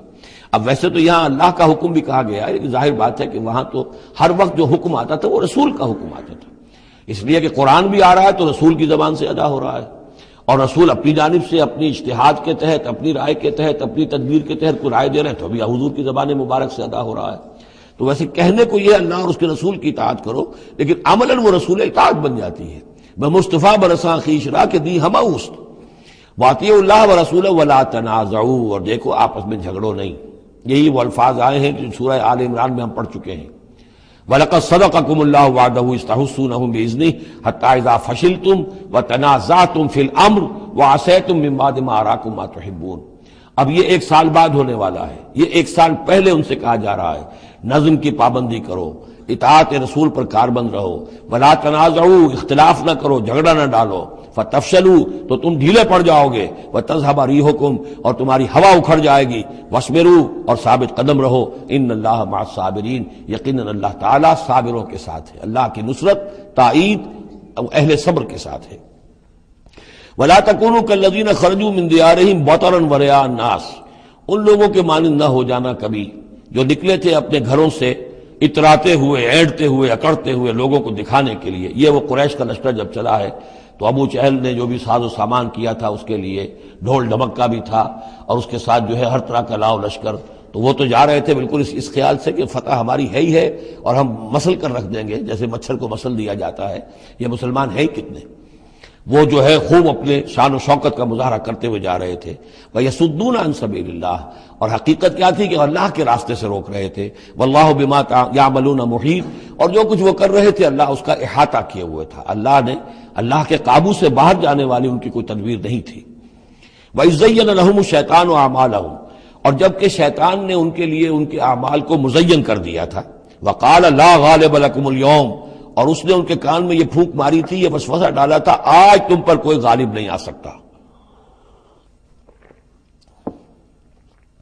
مکے سے نکلی ہو نفری اور 1000 کی، یہ تو گویا کہ بڑی انہونی سی بات تھی. عرب کے اندر اس طرح کے مواقع بہت کم آتے تھے. تو گویا کہ وہ انہیں پٹیاں پڑھاتا آ رہا تھا، پھونکے مارتا آ رہا تھا، آپ پر کوئی غالب نہیں آ سکتا. لا غالب لکم اليوم من الناس، کوئی انسانوں میں سے تم پر غالب نہیں آ سکتا. وانی جار لکم، اور میں بھی تمہارے ساتھ ہی ہوں. فلما تراءت الفئتان، اور جب دونوں لشکروں نے ایک دوسرے کو دیکھا، آمنے سامنے ہوئی، نکص علی عقبیہ، تو وہ شیطان اپنی ایڑیوں کے بل پیچھے مڑ گیا، بھاگا. وقال، اور اس نے کہا انی بریء منکم، میں تم سے لا تعلق ہوں، میرا تم سے کوئی تعلق نہیں. انی ارا ما لا ترون، میں وہ کچھ دیکھ رہا ہوں جو تم نہیں دیکھ رہے. فرشتوں کو دیکھنا جو ہے، چونکہ یہ بھی ناری مخلوق ہے، نور اور نار میں بڑا قرب ہے. نوری مخلوق ہے ملائکہ، اور ناری مخلوق ہے جن، اور یہ جن ہے عزازیل، ابلیس. تو اس کو نظر آ گیا فرشتے آ رہے. انی ارا ما لا ترون، میں وہ کچھ دیکھ رہا ہوں جو تم نہیں دیکھ سکتے. انی اخاف اللہ، مجھے اللہ کا خوف ہے. واللہ شدید العقاب، اور اللہ سزا دینے میں بہت سخت ہے.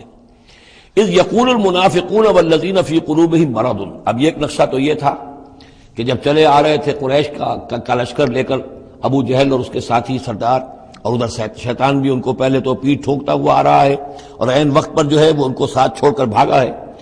ادھر جب مدینے کے اندر اب جہاں وہاں سے مسلمان چلے تھے، حضور چلے تھے، تو جو کوئی منافق پیچھے رہ گئے تھے وہ اب باتیں کر رہے تھے.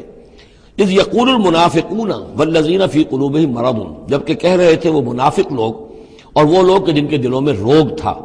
غر ہؤلاء دینہم، ان مسلمانوں کو تو ان کے دین نے بالکل دھوکے میں ڈال دیا ہے، مت ماری گئی ہے، دماغ خراب ہو گیا ہے، قریش سے ٹکرانے چلے ہیں، ان کی عقل جواب دے گئی ہے. ہم تو پہلے بھی سمجھتے تھے کہ یہ سفہاء ہیں، بے وقوف ہیں، احمق ہیں، لیکن اب تو معلوم ہوتا ہے کہ سرے سے مت ماری گئی. غر ہؤلاء دینہم، ان کے دین نے ان کی مت مار دی. ومن یتوکل علی اللہ فإن اللہ عزیز حکیم، انہیں کیا پتا کہ جو کوئی توکل کرے اللہ پر تو اللہ تعالیٰ زبردست ہے، حکمت والا. ولو تری یتوفی الذین کفروا الملائکۃ، اور کاش تم دیکھ سکتے جبکہ قبض کرتے ہیں فرشتے ان کافروں کو، ان کی جانوں کو، یضربون وجوہہم، ان کے چہروں پر ضرب لگاتے ہوئے، وادبارہم، اور ان کی پیٹھوں پر، وذوقوا عذاب الحریق، اور کہتے اب چکھو جلنے کا عذاب.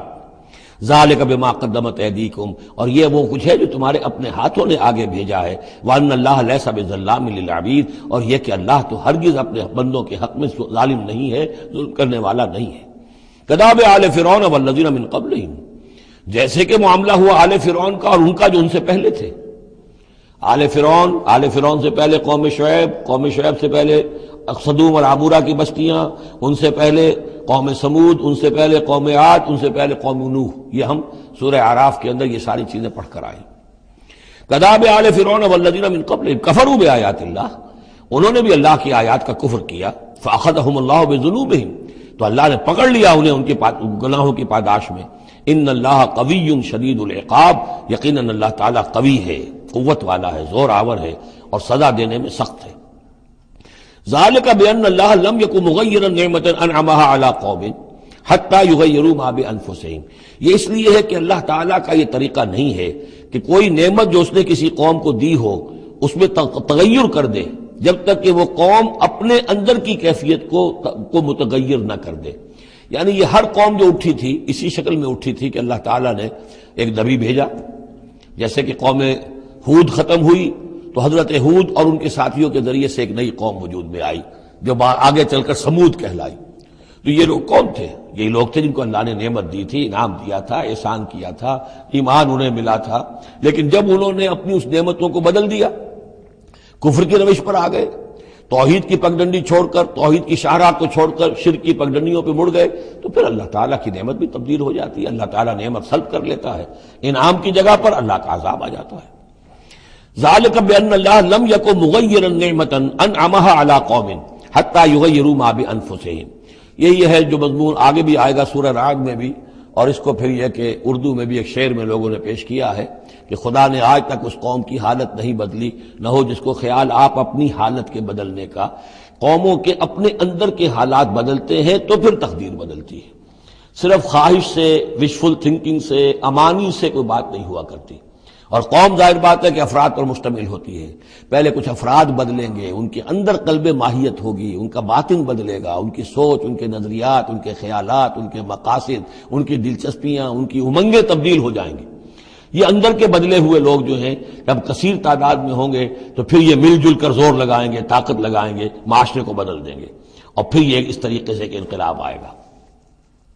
چون بجاں در رفت جہاں دیگر شود، جہاں چو دیگر شد جہاں دیگر شود، جب یہ قرآن کسی کے اندر اتر جاتا ہے اس کے اندر ایک تبدیلی آ جاتی ہے، بالکل بدل جاتا ہے انسان اندرونی طور پر، اور یہ اندرونی تبدیلی ہے جو عالمی انقلاب تک ممتد ہو سکتی ہے۔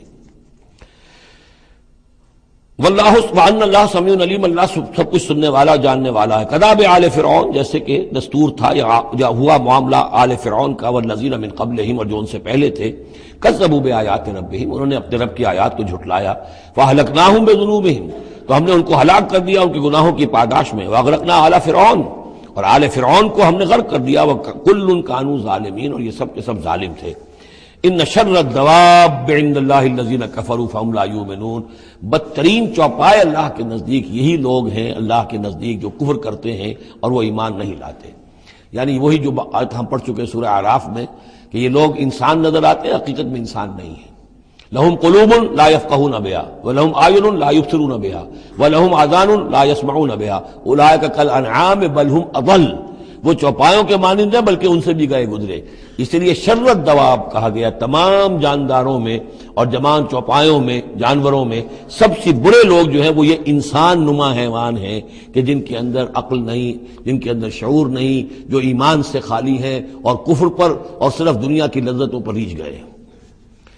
الذین عاہدت منہم ثم ینقضون عہدہم فی کل مرۃ وہم لا یتقون، وہ لوگ کہ جن سے آپ نے اے نبی معاہدہ کیا تھا پھر وہ ہر مرتبہ اپنا عہد توڑتے ہیں اور اس کا کوئی ڈر نہیں رکھتے۔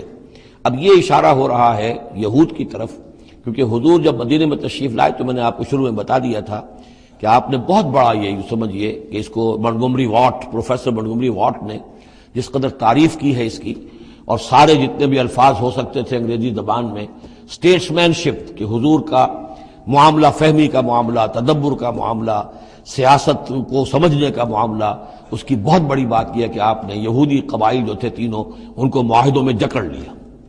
تو یہ ایک بہت بڑا آپ کا کارنامہ تھا، لیکن اب ظاہر بات ہے جکڑے تو وہ گئے، اندر سے وہ دشمنی کرتے تھے، ساز باز کرتے تھے۔ اوپر معاہدہ ہے، اندر سے ساز باز چل رہی ہے، پیغامات بھیجے جا رہے ہیں قریش کو کہ کیا کر رہے ہیں آپ لوگ، کیوں دیر کر رہے ہیں، کیوں نہیں حملہ کرتے، ہم اندر سے آپ کی مدد کریں گے۔ تو یہ خدمت ابھی چل رہی تھی۔ تو فرمایا الذین عاہدت منہم ثم ینقضون عہدہم، وہ لوگ کہ جن سے نبی آپ نے عہد کیا، معاہدے کیے، اور وہ یہ کہ اپنے معاہدے توڑ رہے ہیں، فی کل مرۃ، ہر بار، وہم لا یتقون، اور وہ ڈرتے نہیں ہیں۔ فإما تثقفنہم فی الحرب، تو اگر آپ پا جائیں انہیں جنگ میں فشرد بہم من خلفہم، تو ان کو ایسی سزا دیجئے کہ جو پیچھے ہیں ان کے ہوش ٹھکانے آ جائیں، لعلہم یذکرون، تاکہ انہیں عبرت حاصل ہو جائے۔ یعنی یہ کہ اب ایک تو یہ ہے کہ وہ کوئی صرف ان کی جو ہے وہ وہاں سے خطوط جا آ رہے ہیں، پیغام رسانی ہو رہی ہے، لیکن کہیں اگر ان میں اس کا کوئی شخص جنگ میں بھی پکڑا جائے، واقعتاً وہ جنگ میں شریک ہو جائے، قریش کی طرف سے آ جائے اور پکڑا جائے، تو پھر اس کو وہ سزا دیجئے کہ جو ایک کی سزا جو ہے وہ سینکڑوں کے ہوش ٹھکانے کر دے۔ یہ ہے مطلب وَإِمَّا تَسْخَفَنَّهُمْ فِي الْحَرْبِ فَشَرِّدْ بِهِمْ، ایسی سزا ان کو دیجئے من خلفہم کے جو ان سے پیچھے ہیں ان کے بھی ہوش ٹھکانے ہو جائیں، لعلہم یذکرون، شاید کہ پھر وہ نصیحت پکڑ لیں۔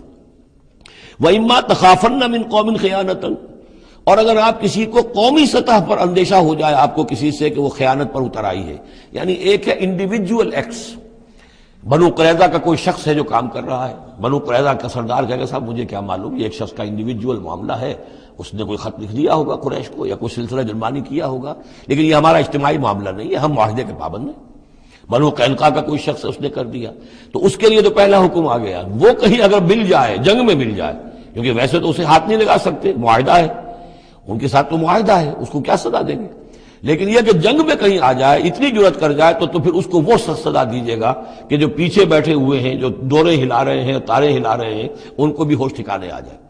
لیکن یہ کہ اگر آپ کو اندیشہ ہو جائے کہ کوئی قبیلہ جو ہے وہ خلاف ورزی کرنے پر اتر آیا ہے، خیانت کرنے پر اتر آیا ہے، وَإِمَّا تَخَافَنَّ مِنْ قَوْمٍ خِيَانَةً، کسی کی طرف سے خیانت کا آپ کو اندیشہ ہی ہو جائے، فَانبِذْ إِلَيْهِمْ عَلَىٰ سَوَاءٍ، تو پھر پھینک دیجئے ان کی طرف کھلم کھلا، یعنی پھر معاہدے کو ایبروگیٹ کیجئے، کہہ دیجئے کہ آج سے ہمارا کوئی معاہدہ نہیں۔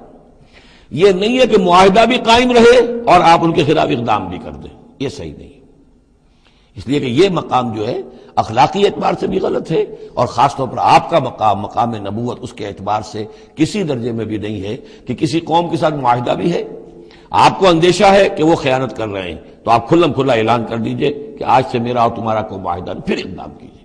لیکن یہ کہ بغیر اس اعلان کے کوئی اقدام کرنا ان کے خلاف، یہ در حقیقت اللہ تعالیٰ جو اخلاق چاہتا ہے اہل ایمان کے، اس کے منافی ہے۔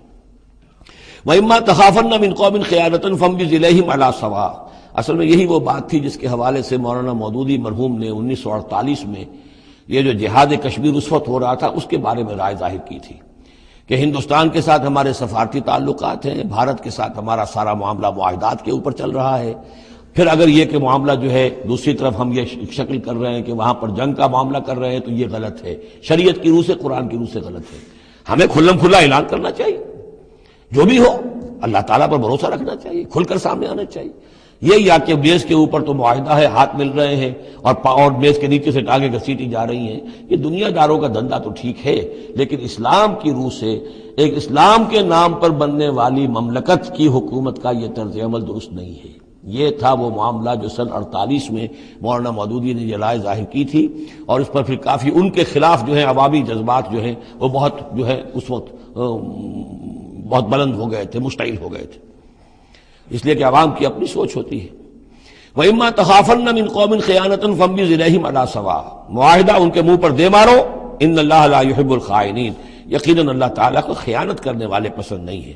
وَلَا يَحْسَبَنَّ الَّذِينَ كَفَرُوا سَبَقُوا، اور نہ سمجھے وہ لوگ جنہوں نے کفر کیا ہے کہ وہ بچ نکلے ہیں، یعنی یہ کہ اب اگر کچھ لوگ بچ کے بھی تو چلے گئے نا، آخر 1000 کی نفری آئی تھی، انہم لا یعجزون، یہ جو بچ کر چلے گئے وہ یہ نہ سمجھے کہ وہ اللہ کو عاجز کر دیں گے، وہ عاجز نہیں کر سکیں گے۔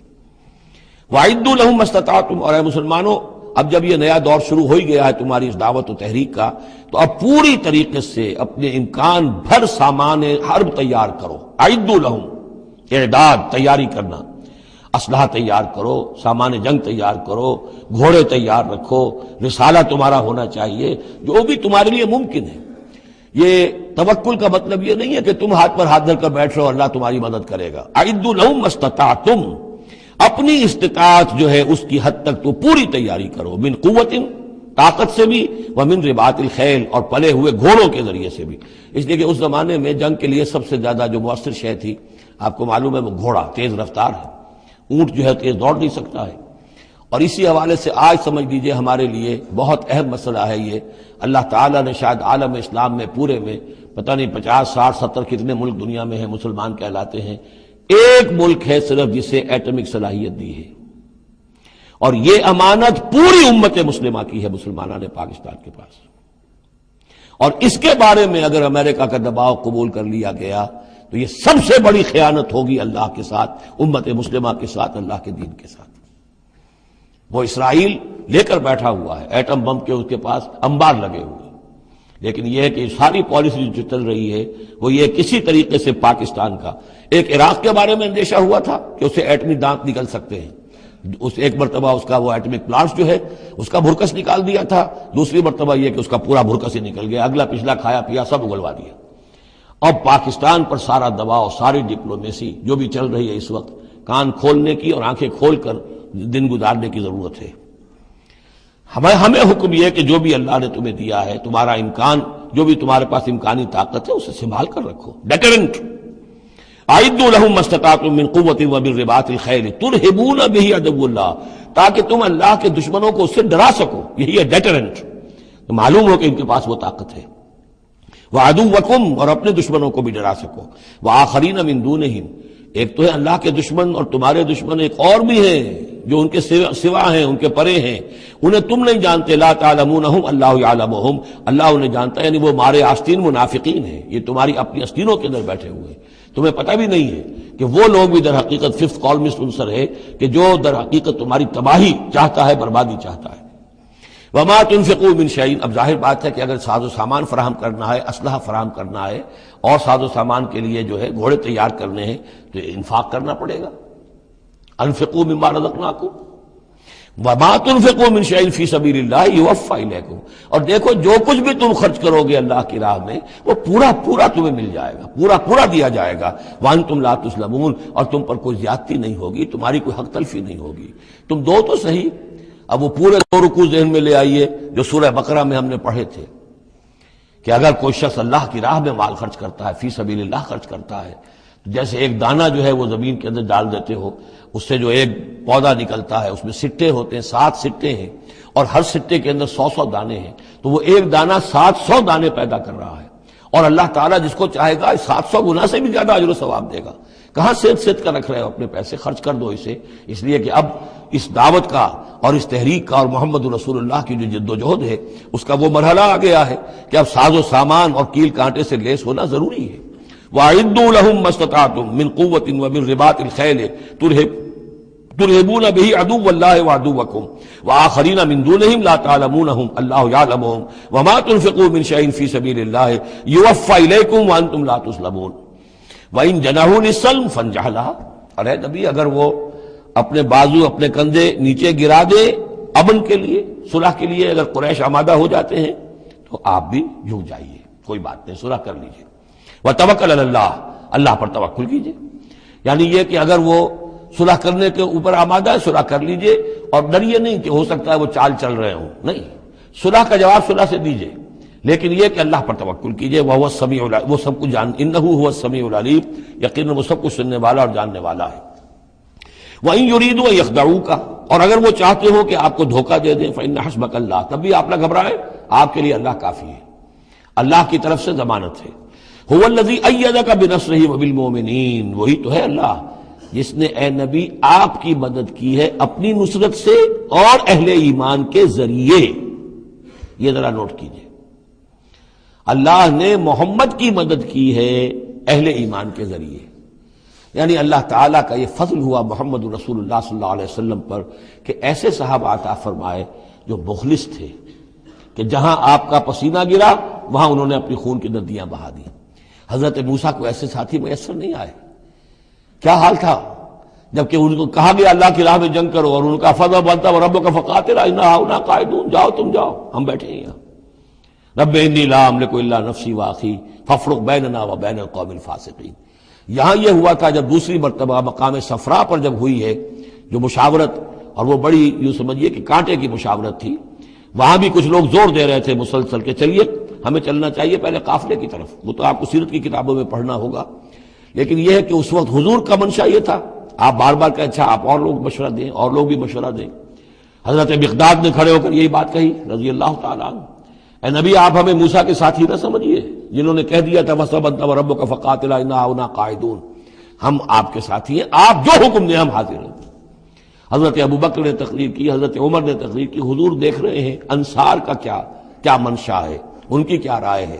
پھر کھڑے ہوئے حضرت سعد، انہوں نے کہا ہے کانک تعنینا یا رسول اللہ، اے اللہ کے رسول شاید آپ کا روح سخن ہماری جانب ہے، شاید اس وجہ سے کہ ہمارا جو معاہدہ ہوا تھا بیعت عقبہ ثانیہ میں وہ یہ تھا کہ اگر مدینے پر حملہ ہوگا تو ہم آپ کی حفاظت کریں گے، شاید یہ گمان ہے آپ کا۔ فَإِنَّا آمَنَّا بِكَ وَصَدَّقْنَاكَ، ہم آپ پر ایمان لا چکے، ہم نے آپ کی تصدیق کی، ہم نے آپ کو اللہ کا رسول مانا، اب ہمارے پاس کوئی آپشن نہیں ہے۔ خدا کی قسم اگر آپ اپنا گھوڑا سمندر میں ڈال دیں گے ہم بھی آپ کے پیچھے اپنی سواریاں سمندر میں ڈال دیں گے، اور خدا کی قسم اگر آپ ہمیں کہیں گے ہم اپنی اونٹنیوں کو دبلا کر دیں گے، برق الغماد تک جا پہنچیں گے، یعنی یمن کا شہر ہے برق الغماد، وہاں تک پہنچ جائیں گے چاہے ہماری اونٹنیاں لاغر ہو جائیں۔ اس کے بعد حضور کا چہرہ کھل اٹھا کہ انصار کی طرف سے بھی ان کے ایک رئیس نے یہ بات کہی ہے، پھر آپ نے کہا چلو اب بدر کی طرف۔ تو یہ اللہ تعالیٰ نے گویا کہ حضور کی مدد کی ہے اہل ایمان سے۔ هو الذی ایدک بنصرہ، ایک تو اللہ کی مدد آئی آسمان سے، فرشتے آئے، اور ایک وبالمؤمنین، اور اہل ایمان کے ذریعے سے آپ کی مدد کی ہے۔ من انصاری الی اللہ، کون ہے میرا مددگار اللہ کی راہ میں۔ وَأَلَّفَ بَيْنَ قُلُوبِهِمْ، اور ان اہل ایمان کے دلوں میں اللہ نے محبت پیدا کر دی۔ لَوْ أَنفَقْتَ مَا فِي الْأَرْضِ جَمِيعًا مَا أَلَّفْتَ بَيْنَ قُلُوبِهِمْ، ارے نبی اگر آپ دولت کے ذریعے سے محبت پیدا کرتے کہ لوگوں کو زیادہ زیادہ ان کے دل کی نرمی کے لیے، تالیف قلب کے لیے جو ہے پیسے دیے جائیں، اگر زمین کی ساری دولت بھی آپ خرچ کر دیتے تو ان میں یہ تالیف، یہ الفت پیدا نہیں ہو سکتی تھی۔ وَلَٰكِنَّ اللَّهَ أَلَّفَ بَيْنَهُمْ، یہ تو اللہ تعالیٰ ہی نے ان کے مابین یہ الفت پیدا کر دی ہے۔ یہ ہم سورہ آل عمران میں بھی پڑھ چکے ہیں کہ تمہارا معاملہ جو ہے اذ کنتم اعداء فالف بین قلوبکم فاصبحتم بنعمتہ اخوانا، آیت نمبر 103 ہے سورہ آل عمران کی۔ وکنتم علی شفا حفرۃ من النار فانقذکم منها کذالک یبین اللہ لکم آیاتہ لعلکم تہتدون، تم تو تباہی کے آگ کے گڑھے کے کنارے تک پہنچ چکے تھے۔ ولکن اللہ الف بینہم انہ عزیز حکیم، یقیناً وہ زبردست ہے حکمت والا۔ یا ایھا النبی حسبک اللہ ومن اتبعک من المؤمنین، اے نبی آپ کے لیے اللہ کافی ہے اور وہ کہ جو پیروی کر رہے آپ کی اہل ایمان میں سے۔ ایک ترجمہ تو اس کا یہ ہوگا، یعنی جو اگر اوپر والی آیت کے ساتھ اس کو جوڑے، ایک یہ بھی ہو سکتا ہے اے نبی اللہ کافی ہے آپ کے لیے بھی، اور جو آپ کی پیروی کرنے والے ہیں مسلمان ان کے لیے بھی، ان کے لیے بھی اللہ کفایت کرتا ہے، ان کی مدد کے لیے، ان کو سہارا دینے کے لیے۔ تو یہ ایسی کنسٹرکشن ہے جملے کی کہ دونوں معنی لیے جا سکتے ہیں۔ یا ایھا النبی حرض المؤمنین علی القتال، اب یہ تحریض کا لفظ پھر آ گیا جو سورہ نساء میں ہم پڑھ چکے ہیں۔ وحرض المؤمنین علی القتال، اے نبی شوق دلائیے، ترغیب دلائیے، ابھاریے، ایمان کے جذبات کو ذرا اپیل کیجئے اہل ایمان کے کہ وہ قتال پر آمادہ ہوں۔ یہ میں آپ کو بتا چکا ہوں کہ اعلان عام اس طریقے کا کہ فرض ہے جنگ میں نکلنا ہر مسلمان کے لیے، یہ صرف تبوک میں ہوا سن 9 میں جا کر۔ پورے 9 برس تک قتال فی سبیل اللہ کے لیے تحریض تھی، ترغیب تھی، اور یہ تحریض گاڑی ہو کر تحریض بن گئی، بس لازم نہیں تھا۔ اسی لیے ہم سورہ نساء میں پڑھ چکے ہیں کہ اس کے باوجود جو اس ترغیب کی وجہ سے آگے بڑھے قتال کے لیے نکلے ان کے اونچے درجات ہیں، لیکن یہ کہ جن لوگوں کو چونکہ فرض عین نہیں کیا گیا تھا لہذا اگر کوئی نہیں نکلے تو ان کے اوپر کوئی مواخذہ نہیں۔ لیکن یہ کہ غزوہ تبوک میں نفیر عام تھی کہ ہر صاحب ایمان کا نکلنا ضروری ہے۔ حرض المؤمنین علی القتال ان یکن منکم 20 صابرون، اگر تم میں سے 20 ہوں گے صبر کرنے والے، یغلبوا 200 تو وہ 200 پر غالب آ جائیں گے۔ وَإِن یکن منکم 100، اور اگر ہوں گے تم میں سے 100، یغلبوا 1000، وہ غالب آ جائیں گے 1000 پر، من الذین کفروا، کافروں میں سے، بأنہم قوم لا یفقہون، اس لیے کہ وہ سمجھ نہیں رکھتے۔ سمجھ سے مراد کیا ہے؟ انہیں اپنے موقف کی حقانیت کا یقین نہیں ہے۔ ایک شخص ہے جو جانتا ہے میں حق پر ہوں، میں حق کے لیے لڑ رہا ہوں۔ ایک شخص ہے ڈل مل ہے، ایسے ہی لڑ رہا ہے، مارے باندھے کو لڑ رہا ہے، کسی کے کہے سے آ گیا، مرسینری ہے، تنخواہ یافتہ ہے اس لیے آ گیا۔ اب اس میں اور اس میں زمین و آسمان کا فرق ہوگا۔ تو ان لوگوں کو چونکہ وہ شے حاصل نہیں ہے لہذا ان کی حالت کیا ہے کہ اگر آپ 10 ہوں گے 100 پر غالب آ جائیں گے۔ لیکن اس کے بعد جو اگلی آیت آ رہی ہے وہ گویا کہ اس کی کچھ عرصے کے بعد یقیناً نازل ہوگی جو یہاں شامل کر دی گئی۔ الآن خفف اللہ عنکم، اب اللہ نے تم پر سے تخفیف کر دی ہے۔ وعلم ان فیکم ضعفا، اور اللہ کے علم میں ہے یہ بات کہ تمہارے اندر کچھ کمزوری آ گئی ہے. لیکن یہ کمزوری کیسے آئی ہے اس کو سمجھ لینا چاہیے. سابقون الاولون مہاجرین اور انصار کے اندر کوئی کمزوری نہیں آئی معاذ اللہ. ابو بکر اور عمر میں یا سعد بن معاذ میں رضی اللہ تعالیٰ عنہ مجمعین ان میں کوئی کمزوری نہیں آئی. لیکن جو نئے نئے مسلمان آ رہے تھے جن کی ابھی تربیت نہیں ہوئی تھی، اوسط گر رہا ہے. ظاہر بات ہے جو نئے لوگوں کی تعداد بڑھ رہی ہے، جن کی تربیت اتنی نہیں ہوئی ہے، جن کے اندر ایمان ابھی اتنا گہرا نہیں اترا ہے، اتنا راسخ نہیں ہوا ہے، تو اس کے حوالے سے اب فرض کیجئے کہ 1000 کے اندر پہلے تو ایسے ہوتے تھے کچے پکے جو ہیں وہ 20 ہیں، 50 ہیں، 100 ہیں. اب یہ ہے کہ ان کی تعداد بڑھتی جا رہی ہے اگر، تو نتیجہ کیا ہوگا کہ اوسط جو ہے وہ گر جائے گی. اس اوسط کے اعتبار سے اب تمہارے اندر کچھ کمزوری آ گئی ہے. فَإِن يَكُن مِّنكُم مِّئَةٌ صَابِرَةٌ يَغْلِبُوا مِئَتَيْنِ. اب بھی یہ ہے کہ اگر تمہارے اندر 100 ہوں گے کہ جو صبر کرنے والے ہوں گے وہ 200 پر غالب آ جائیں گے. وَإِن يَكُن مِّنكُمْ أَلْفٌ، اور اگر تم میں سے 1000 ہوں گے يَغْلِبُوا أَلْفَيْنِ بِإِذْنِ اللَّهِ، تو وہ 2000 پر غالب آ جائیں گے اللہ کے اذن سے. وَاللَّهُ مَعَ الصَّابِرِينَ، اور یقیناً اللہ صبر کرنے والوں کے ساتھ ہے. مَا كَانَ لِنَبِيٍّ أَن يَكُونَ لَهُ أَسْرَىٰ. اب یہ ایک اور بہت نازک معاملہ ہوا جو غزوہ بدر کے بعد کہ وہ جو 70 قیدی پکڑے گئے ان کا کیا کیا جائے. جو قریش کے 70 قیدی، اب اس کی ایک شکل تو یہ تھی، مشاورت کی حضور نے، حضرت ابو بکر کی ایک رائے تھی، حضور کی اپنی رائے بھی وہی تھی، اس لیے کہ جو مزاج حضور کا تھا، آپ شفیق، نرم، رؤوف، رقیق القلب، یہی معاملہ حضرت ابو بکر کا تھا. حضرت عمر تھے سخت، اشدہم فی امر اللہ عمر. حضرت عمر کی یہ رائے تھی کہ ان سب کو قتل کر دینا چاہیے.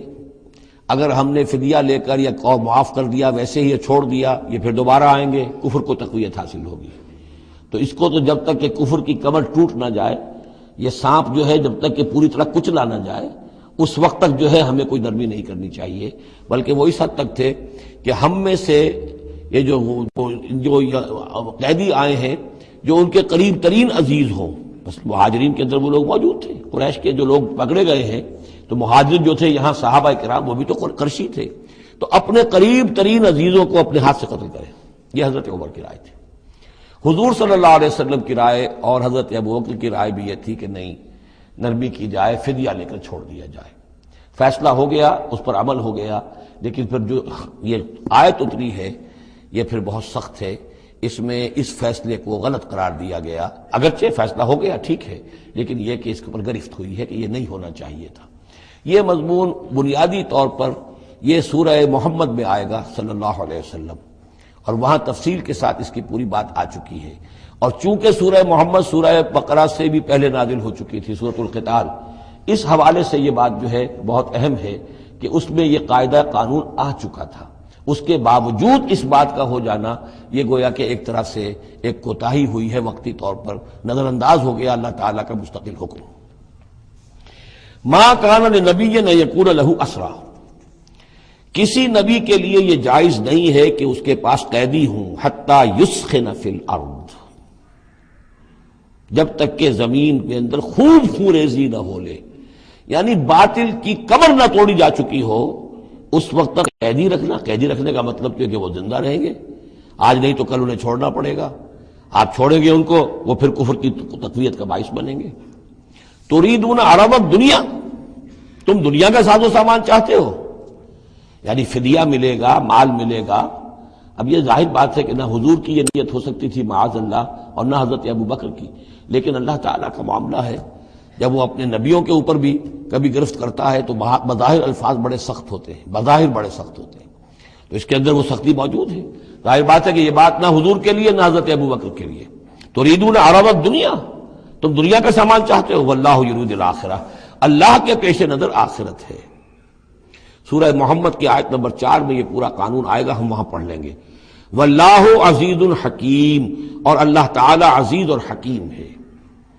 لولا کتاب من اللہ سبقہ، اگر نہ ہوتی بات اللہ کی طرف سے جو پہلے سے آ چکی تھی، یعنی سورہ محمد کی آیت نمبر 4، اس میں ایک امکان نکلتا تھا اس کی تعبیر کا. اگرچہ تعبیر کے اندر میرے نزدیک غلطی ہوئی ہے، لیکن پھر بھی ایک اس کے اندر امکان موجود تھا جس کو کہ استعمال کیا ہے محمد الرسول اللہ صلی اللہ علیہ وسلم سے. لولا کتاب من اللہ سبقہ، اگر یہ اللہ تعالیٰ کی طرف سے بات پہلے سے طے نہ ہو چکی ہوتی لمسکم فیما اخذتم عذاب عظیم، تو جو کچھ تم نے یہ فدیہ وغیرہ لیا ہے اس پر تم پر بڑا سخت عذاب آتا۔ قانون ہم سورہ محمد میں پڑھیں گے کہ وہ کیا تھا، اور اس کی انٹرپریٹیشن کے اندر یہاں حضور نے کس جگہ سے گنجائش نکالی۔ دیکھیے ہوتا یہ ہے کہ آپ کا رجحان نرمی کا ہے تو آپ ایک ہی بات کے اندر سے نرم پہلو نکال لیں گے، جیسے کہ میں نے عرض کیا تھا کہ جو لوگ کے سنتے ہیں الذین یستمعون القول فیتبعون احسن، وہ لوگ کہ جو کسی بات کو سن کر پھر پیروی کرتے ہیں اس میں سے بہترین کی، جو بھی اس میں اعلیٰ ترین درجہ ہے اس تک پہنچنے کی کوشش کرتے ہیں۔ لیکن طبیعت کے اندر اگر نرمی تھی تو اس نرمی کی وجہ سے حضور نے اس کے اندر ایک اپنے لیے گنجائش نکال لی، لیکن چونکہ اس آیت کے اندر وہ گنجائش واقعتاً موجود ہے لہذا فرمایا اگر وہ نہ ہوا ہوتا لولا کتاب من اللہ سبقا، اگر وہ آیت پہلے نازل نہ ہو چکی ہوتی لمسکم فیما اخذتم عذاب عظیم، تو تم پر جو بھی تم نے لیا ہے یہ فدیہ وغیرہ اس پر تم پر بڑی سخت پکڑ ہوتی اور عذاب آتا۔ روایات میں آتا ہے کہ حضور بھی اور حضرت ابوبکر بھی دونوں پھر اس آیت کے نزول کے بعد روتے رہے ہیں کہ ہم سے یہ خطا ہوئی ہے۔ بہرحال خطا اجتہادی ہے، کوئی غلط اس طرح کی نہیں ہے کہ کسی صریح حکم کی خلاف ورزی کی گئی ہو، وہ یہ ہے کہ جو بھی اس میں رعایت رکھی گئی تھی اس کو آپ نے اپنے اجتہاد سے اس کے اندر سے جو بھی نرمی کا پہلو تھا وہ نکال دیا۔ فَكُلُوا مِمَّا غَنِمْتُمْ حَلَالًا طَيِّبًا، تو اب کھاؤ جو تمہیں ملا ہے غنیمت۔ غنیمت میں وہ بھی ہے جو عین جنگ کے موقع پر مال غنیمت ملا، اور جو فدیہ اب مل رہا ہے وہ بھی غنیمت ہے۔ حلالا طیبا، کھاؤ اس میں کوئی اب تمہیں ہچکچاہٹ نہ ہو، حلال اور طیب ستھرا۔ واتقوا اللہ، اللہ کا تقوی اختیار کرو، ان اللہ غفور الرحیم، یقیناً اللہ تعالیٰ بخشنے والا رحم فرمانے والا ہے۔ یا ایھا النبی قل لمن فی ایدیکم من الاسریٰ، اے نبی کہہ دیجئے ان لوگوں سے جو آپ کے قبضے میں ہیں قیدی۔ اب قیدیوں میں جان لیجئے حضرت عباس ابن عبد المطلب بھی تھے رضی اللہ عنہ، جو حضور کے چچا تھے۔ گمان غالب یہ ہے کہ وہ ایمان تو لا چکے تھے، اپنے ایمان کا اعلان نہیں کیا تھا، لہذا جنگ میں کفار کے ساتھ ہو کر آئے تھے، وہ بھی گرفتار تھے۔ اور بھی کچھ لوگ تھے کہ جن کے بارے میں حضور جانتے تھے کہ یہ لوگ جو ہے اپنی دلی خواہش سے نہیں آئے ہیں، بلکہ یہ کہ اپنے سرداروں کے دباؤ کی وجہ سے آئے ہیں، لیکن قانون تو قانون ہے۔ تو اس طریقے کا معاملہ جب ہوا ہے، اور پھر حضور کے اپنے اقدامات، وہ قیدی ہیں ابو العاص، ان کی بڑی صاحبزادی زینب رضی اللہ تعالی عنہا نے پھر ان کے لیے اپنا وہ ہار بھیجا ہے جو حضرت خدیجہ نے انہیں شادی کے موقع پر دیا تھا۔ تو یہ ایسی کیفیات ہیں، ہم جب پڑھتے ہیں ان چیزوں کے تو ہمارے لیے تو ایک تعلق جو ہے وہ ایک ماضی کی تاریخ کے قصوں کی ہے، وہاں تو یہ خونی رشتے بھی تھے، تعلقات بھی تھے، ایک ہی خاندان ہے، ایک ہی قبیلہ ہے، اسی کے لوگ آئے ہوئے ہیں۔ تو اب حضور کے دل میں جو ہے اس وقت سنا یہ ہے کہ جب رات کے وقت کراہ رہے تھے حضرت عباس، انہیں باندھا ہوا تھا، سخت ظاہر بات ہے قیدیوں کو جکڑا ہوا ہے رسیوں کے اندر، تو ان کے جو کچھ اتنا بند تھے کہ سخت تھے، وہ جو بند تھے جن میں بندھے ہوئے تھے کہ کراہ رہے تھے، تو حضور نے کہا تمام قیدیوں کے بند ڈھیلے کر دو۔ یہ نہیں کہا کہ صرف عباس کا بند ڈھیلا کر دو، بلکہ آپ نے ان کی کراہنے کی آواز سن کر پھر آپ نے فرمایا سب کے بند ڈھیلے کرو، اتنا سخت ان کو نہ باندھو۔ تو اس طرح کا معاملہ جو ہے اس کو ذہن میں رکھیے۔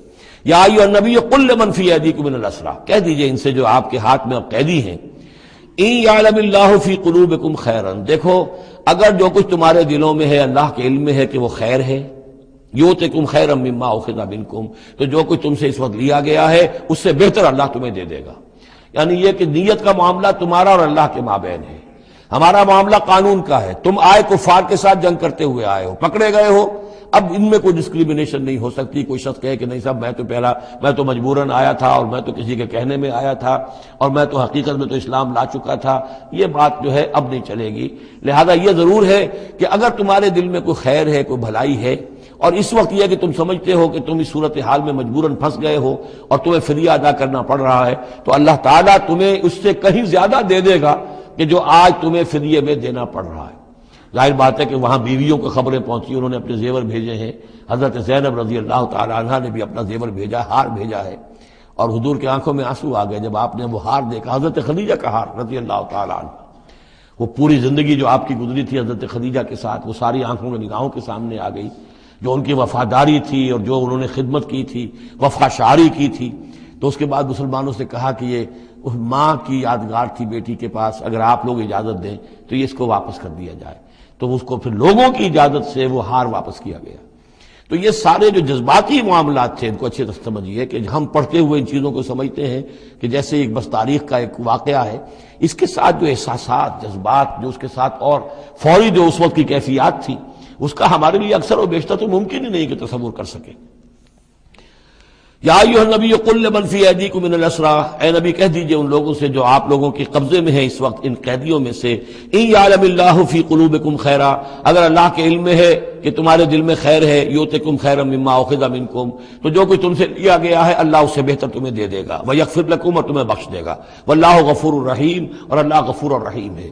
وَإِن يُرِيدُوا خِيَانَتَكَ، اور اگر یہ آپ سے خیانت کرنا چاہیں، جھوٹ بول رہے ہوں، جھوٹی قسمیں کھا رہے ہوں کہ ہمارے ساتھ تو معاملہ یوں ہو گیا تھا اور ایسے آ گئے تھے، فقد خان اللہ من قبل، تو پھر یہ پہلے اللہ سے بھی خیانتیں کرتے رہے ہیں، فامکنا منہم فامکنا منکم، اللہ تعالیٰ نے ان کو پکڑوا دیا، واللہ علیم حکیم، اللہ حکیم اور علیم ہے۔ اب یہ یوں سمجھیے کہ کنکلوڈنگ آیات ہے سورہ مبارکہ کی، ان الذین آمنوا وہاجروا وجاہدوا باموالہم وانفسہم فی سبیل اللہ والذین آووا ونصروا اولئک بعضهم اولیاء بعض، یقیناً وہ لوگ جو ایمان لائے اور جنہوں نے ہجرت کی اور جہاد کیا اپنے اموالوں اور جانوں کے ساتھ اللہ کی راہ میں، اور وہ لوگ جنہوں نے انہیں پناہ دی اور ان کی مدد کی، اولئک بعضهم اولیاء بعض، یہ وہ لوگ ہیں کہ جو ایک دوسرے کے ساتھی ہیں، رفیق ہیں۔ یہ آپ نے بات سمجھ لی۔ اس وقت تک مسلمان معاشرہ جو ہے یہ دو حصوں میں علیحدہ علیحدہ منقسم تھا، مہاجرین، انصار۔ اگرچہ مہاجرین اور انصار کو بھائی بھائی بنایا جا چکا تھا، لیکن ظاہر بات ہے کہ صرف اس طرح کے تعلق سے وہ پورا جو قبائلی نظام جو ہے وہ ایک دم تو تلپٹ نہیں ہو جاتا۔ تو اس وقت تک جو صورتحال بھی یہ ہے کہ جو پہلے جو 8 مہمیں حضور نے بھیجی ہیں اس میں کسی انصاری کو شریک نہیں کیا، وہ ایکسکلوسیولی مہاجر فینومینن تھا۔ جنگ بدر میں پہلی مرتبہ جو ہے انصار شریک ہوئے ہیں، ورنہ پہلے صرف مہاجرین تھے۔ لہذا وہ پہلی آیت جو ہے ان الذین آمنوا، وہ لوگ جو ایمان لائے، وہاجروا، انہوں نے مکے سے ہجرت کی، مدینے آ گئے، جاہدوا باموالہم وانفسہم فی سبیل اللہ، اور انصار مدینہ تو اب جہاد میں شریک ہوئے ہیں، یہ 1.5 سال سے اس جہاد میں پہلے سے چلے آ رہے ہیں کہ پوری 8 مہمیں جو پہلے کی ہیں وہ ایکسکلوسیو جو ہیں وہ صرف مہاجرین نے کی ہیں۔ وجاہدوا باموالہم وانفسہم فی سبیل اللہ، یہ ایک طبقہ ہو گیا، ایک جماعت ہو گئی۔ والذین آووا، اور انصار کی شان کیا ہے؟ انہوں نے انہیں جگہ دی، پناہ دی، اپنے گھر تقسیم کر دیے، اپنی دکانیں تقسیم کر دی، اور اس طریقے سے مسلمانوں کے لیے اپنے دلوں میں بھی اور اپنے گھروں میں بھی پوری جگہ پیدا کی۔ اولئک بعضهم اولیاء بعض، انہوں نے مدد بھی کی، یہ سب ایک دوسرے کے ساتھی ہیں۔ والذین آمنوا ولم یہاجروا، اور وہ لوگ کہ جو ایمان لائے لیکن ہجرت نہیں کی، ما لکم من ولایتہم من شیء، تمہارا ان کے ساتھ اب کوئی تعلق نہیں۔ آگے چل کر سورہ نساء میں جو بعد میں نازل ہوئی ہیں، پڑھ چکے ہم پہلے، ان میں تو یہ ہے کہ وہ کافر اور منافق قرار دیا گیا، ان کے ساتھ وہی سلوک کرو جو کافروں کے ساتھ ہے، انہیں پکڑو اور قتل کرو، الا یہ کہ کسی ایسی قبیلے سے ہوں جن کے ساتھ تمہارا معاہدہ ہو، وہ پورا قانون وہاں آ گیا ہے۔ لیکن یہاں بھی پہلی بات بتا دی گئی، اب کوئی ولایت باہمی تمہاری ان کے ساتھ نہیں ہے۔ یعنی فرض کیجئے کوئی شخص کہتا ہے میں تو ایمان لا چکا تھا، مجبوراً آئے تھے لیکن ہجرت کیوں نہیں کی؟ جب ہجرت نہیں کی تو اب تمہارا شمار ہوگا انہی لوگوں کے ساتھ جن کے ساتھ تم جنگ کر کے آئے ہو۔ تم یہ نہیں کہہ سکتے کہ میرا تعلق جو ہے اہل ایمان سے شمار کیا جانا چاہیے۔ والذین آمنوا ولم یہاجروا ما لکم من ولایتہم من شیء، تو کوئی تمہاری ان سے رفاقت نہیں ہے، کوئی تعلق نہیں ہے، کوئی عہد نہیں ہے، کوئی قول و قرار نہیں ہے۔ یہ آیت بھی معلوم ہوتا ہے کہ انہی جو اسیر تھے غزوہ بدر کے، انہی کی طرف اصل میں روح سخن ہے۔ حتیٰ یہاجروا، جب تک کہ وہ ہجرت نہ کریں، ہاں واپس جائیں، فدیہ دے کر جائیں، پھر ہجرت کر کے آ جائیں تو ٹھیک ہے، پھر وہ مسلمانوں میں سے ہوں گے، تمہارے بھائی ہوں گے، تمہارے حمایتی ہوں گے اور تم ان کی حمایت کرو گے۔ وَإِنِ اسْتَنصَرُوكُمْ فِي الدِّينِ، اور وہ لوگ کہ جو ایمان تو لائے لیکن ہجرت نہیں کی، اپنے اپنے قبیلوں میں رہے یا مکے میں رہے، اگر وہ تم سے مدد مانگے دین میں، فَعَلَيْكُمُ النَّصْرُ، تو اے مسلمانوں تم پر واجب ہے ان کی مدد کرنا، إِلَّا عَلَىٰ قَوْمٍ بَيْنَكُمْ وَبَيْنَهُمْ مِيثَاقٌ، سوائے اس کے کہ وہ کسی ایسی قوم سے تعلق رکھتے ہوں کہ جن کے اور تمہارے درمیان کوئی معاہدہ ہے۔ اگر کوئی قبیلہ ہے کہ جس کے ساتھ حضور نے معاہدہ کیا ہوا ہے صلح کا، اور وہاں کوئی مسلمان ہے اور وہ ہجرت تو کر نہیں رہا، وہاں سے وہ مدد کی درخواست کرتا ہے کہ میری مدد کی جائے، تو اس کے خلاف اس کی مدد نہیں کی جائے گی، اس لیے کہ قوم کے ساتھ معاہدہ ہے۔ واللہ بما تعملون بصیر، اور جو کچھ تم کر رہے ہو اللہ اسے دیکھ رہا ہے۔ والذین کفروا بعضهم اولیاء بعض، اور وہ لوگ جنہوں نے کفر کیا وہ ایک دوسرے کے ساتھی ہیں، ایک دوسرے کے حمایتی ہیں، ایک دوسرے کے پشت پناہ ہیں۔ عرب قبائلی معاشرے کے اندر یہ جو ولایت کا معاملہ ہوتا تھا، اس میں پھر یہ ذمہ داریاں بھی آتی تھیں۔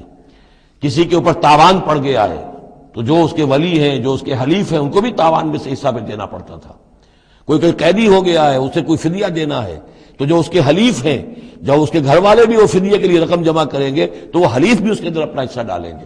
تو یہ تو معاشرے کے اندر جو قبائلی معاشرہ ہوتا ہے یہ چیزیں ہوتی ہیں۔ تو یہاں فرما دیا گیا جو کافر ہیں وہ ایک دوسرے کے حلیف ہیں، جو اہل ایمان ہیں وہ ایک دوسرے کے حلیف ہیں، لیکن اہل ایمان میں سے جو ہجرت نہیں کرتے وہ اہل ایمان کے حلیف نہیں ہیں، بلکہ وہ تو انہی کافروں کے ساتھ شمار ہوگا ان کا جن کے ہاں وہ رہ رہے ہیں۔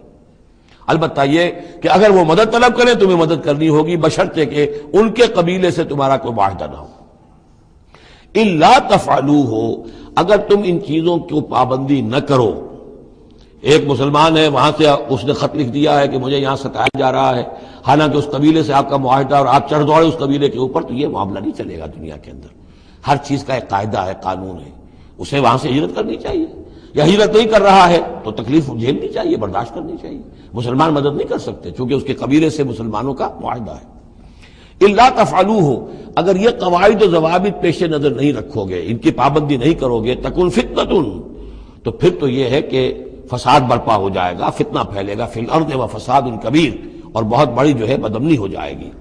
اب وہ آیت آگے جس کا میں نے ذکر کیا تھا، والذین آمنوا وہاجروا وجاہدوا فی سبیل اللہ والذین آووا ونصروا اولئک هم المؤمنون حقا۔ اب ان دو طبقات کو جمع کر دیا گیا، والذین آمنوا وہاجروا وجاہدوا فی سبیل اللہ والذین آووا ونصروا۔ ویسے یہ کہ وہ لوگ جو ایمان لائے اور جنہوں نے ہجرت کی اور جنہوں نے جہاد کیا اللہ کی راہ میں، یعنی یہ مہاجرین، والذین آووا، اور وہ انصار مدینہ جنہوں نے انہیں پناہ دی، انہیں جگہ دی، انہیں اکوموڈیٹ کیا، والذین آووا ونصروا، اور نصرت کی، اولئک هم المؤمنون حقا لهم مغفرۃ ورزق کریم، ان کے لیے مغفرت ہے اور رزق کریم ہے۔ تو مومن حقیقی کی تعریف یہاں پر جو آئی ہے دو حصوں میں بٹ کر، وہ میں چاہتا ہوں کہ پھر اچھی طریقے سے آپ سمجھ لیں، انتہائی اہم بات ہے یہ۔ ایک مسلمان کے لیے بنی الاسلام علی خمس، 5 چیزیں ہیں، کلمہ شہادت، نماز، روزہ، حج، زکوٰۃ۔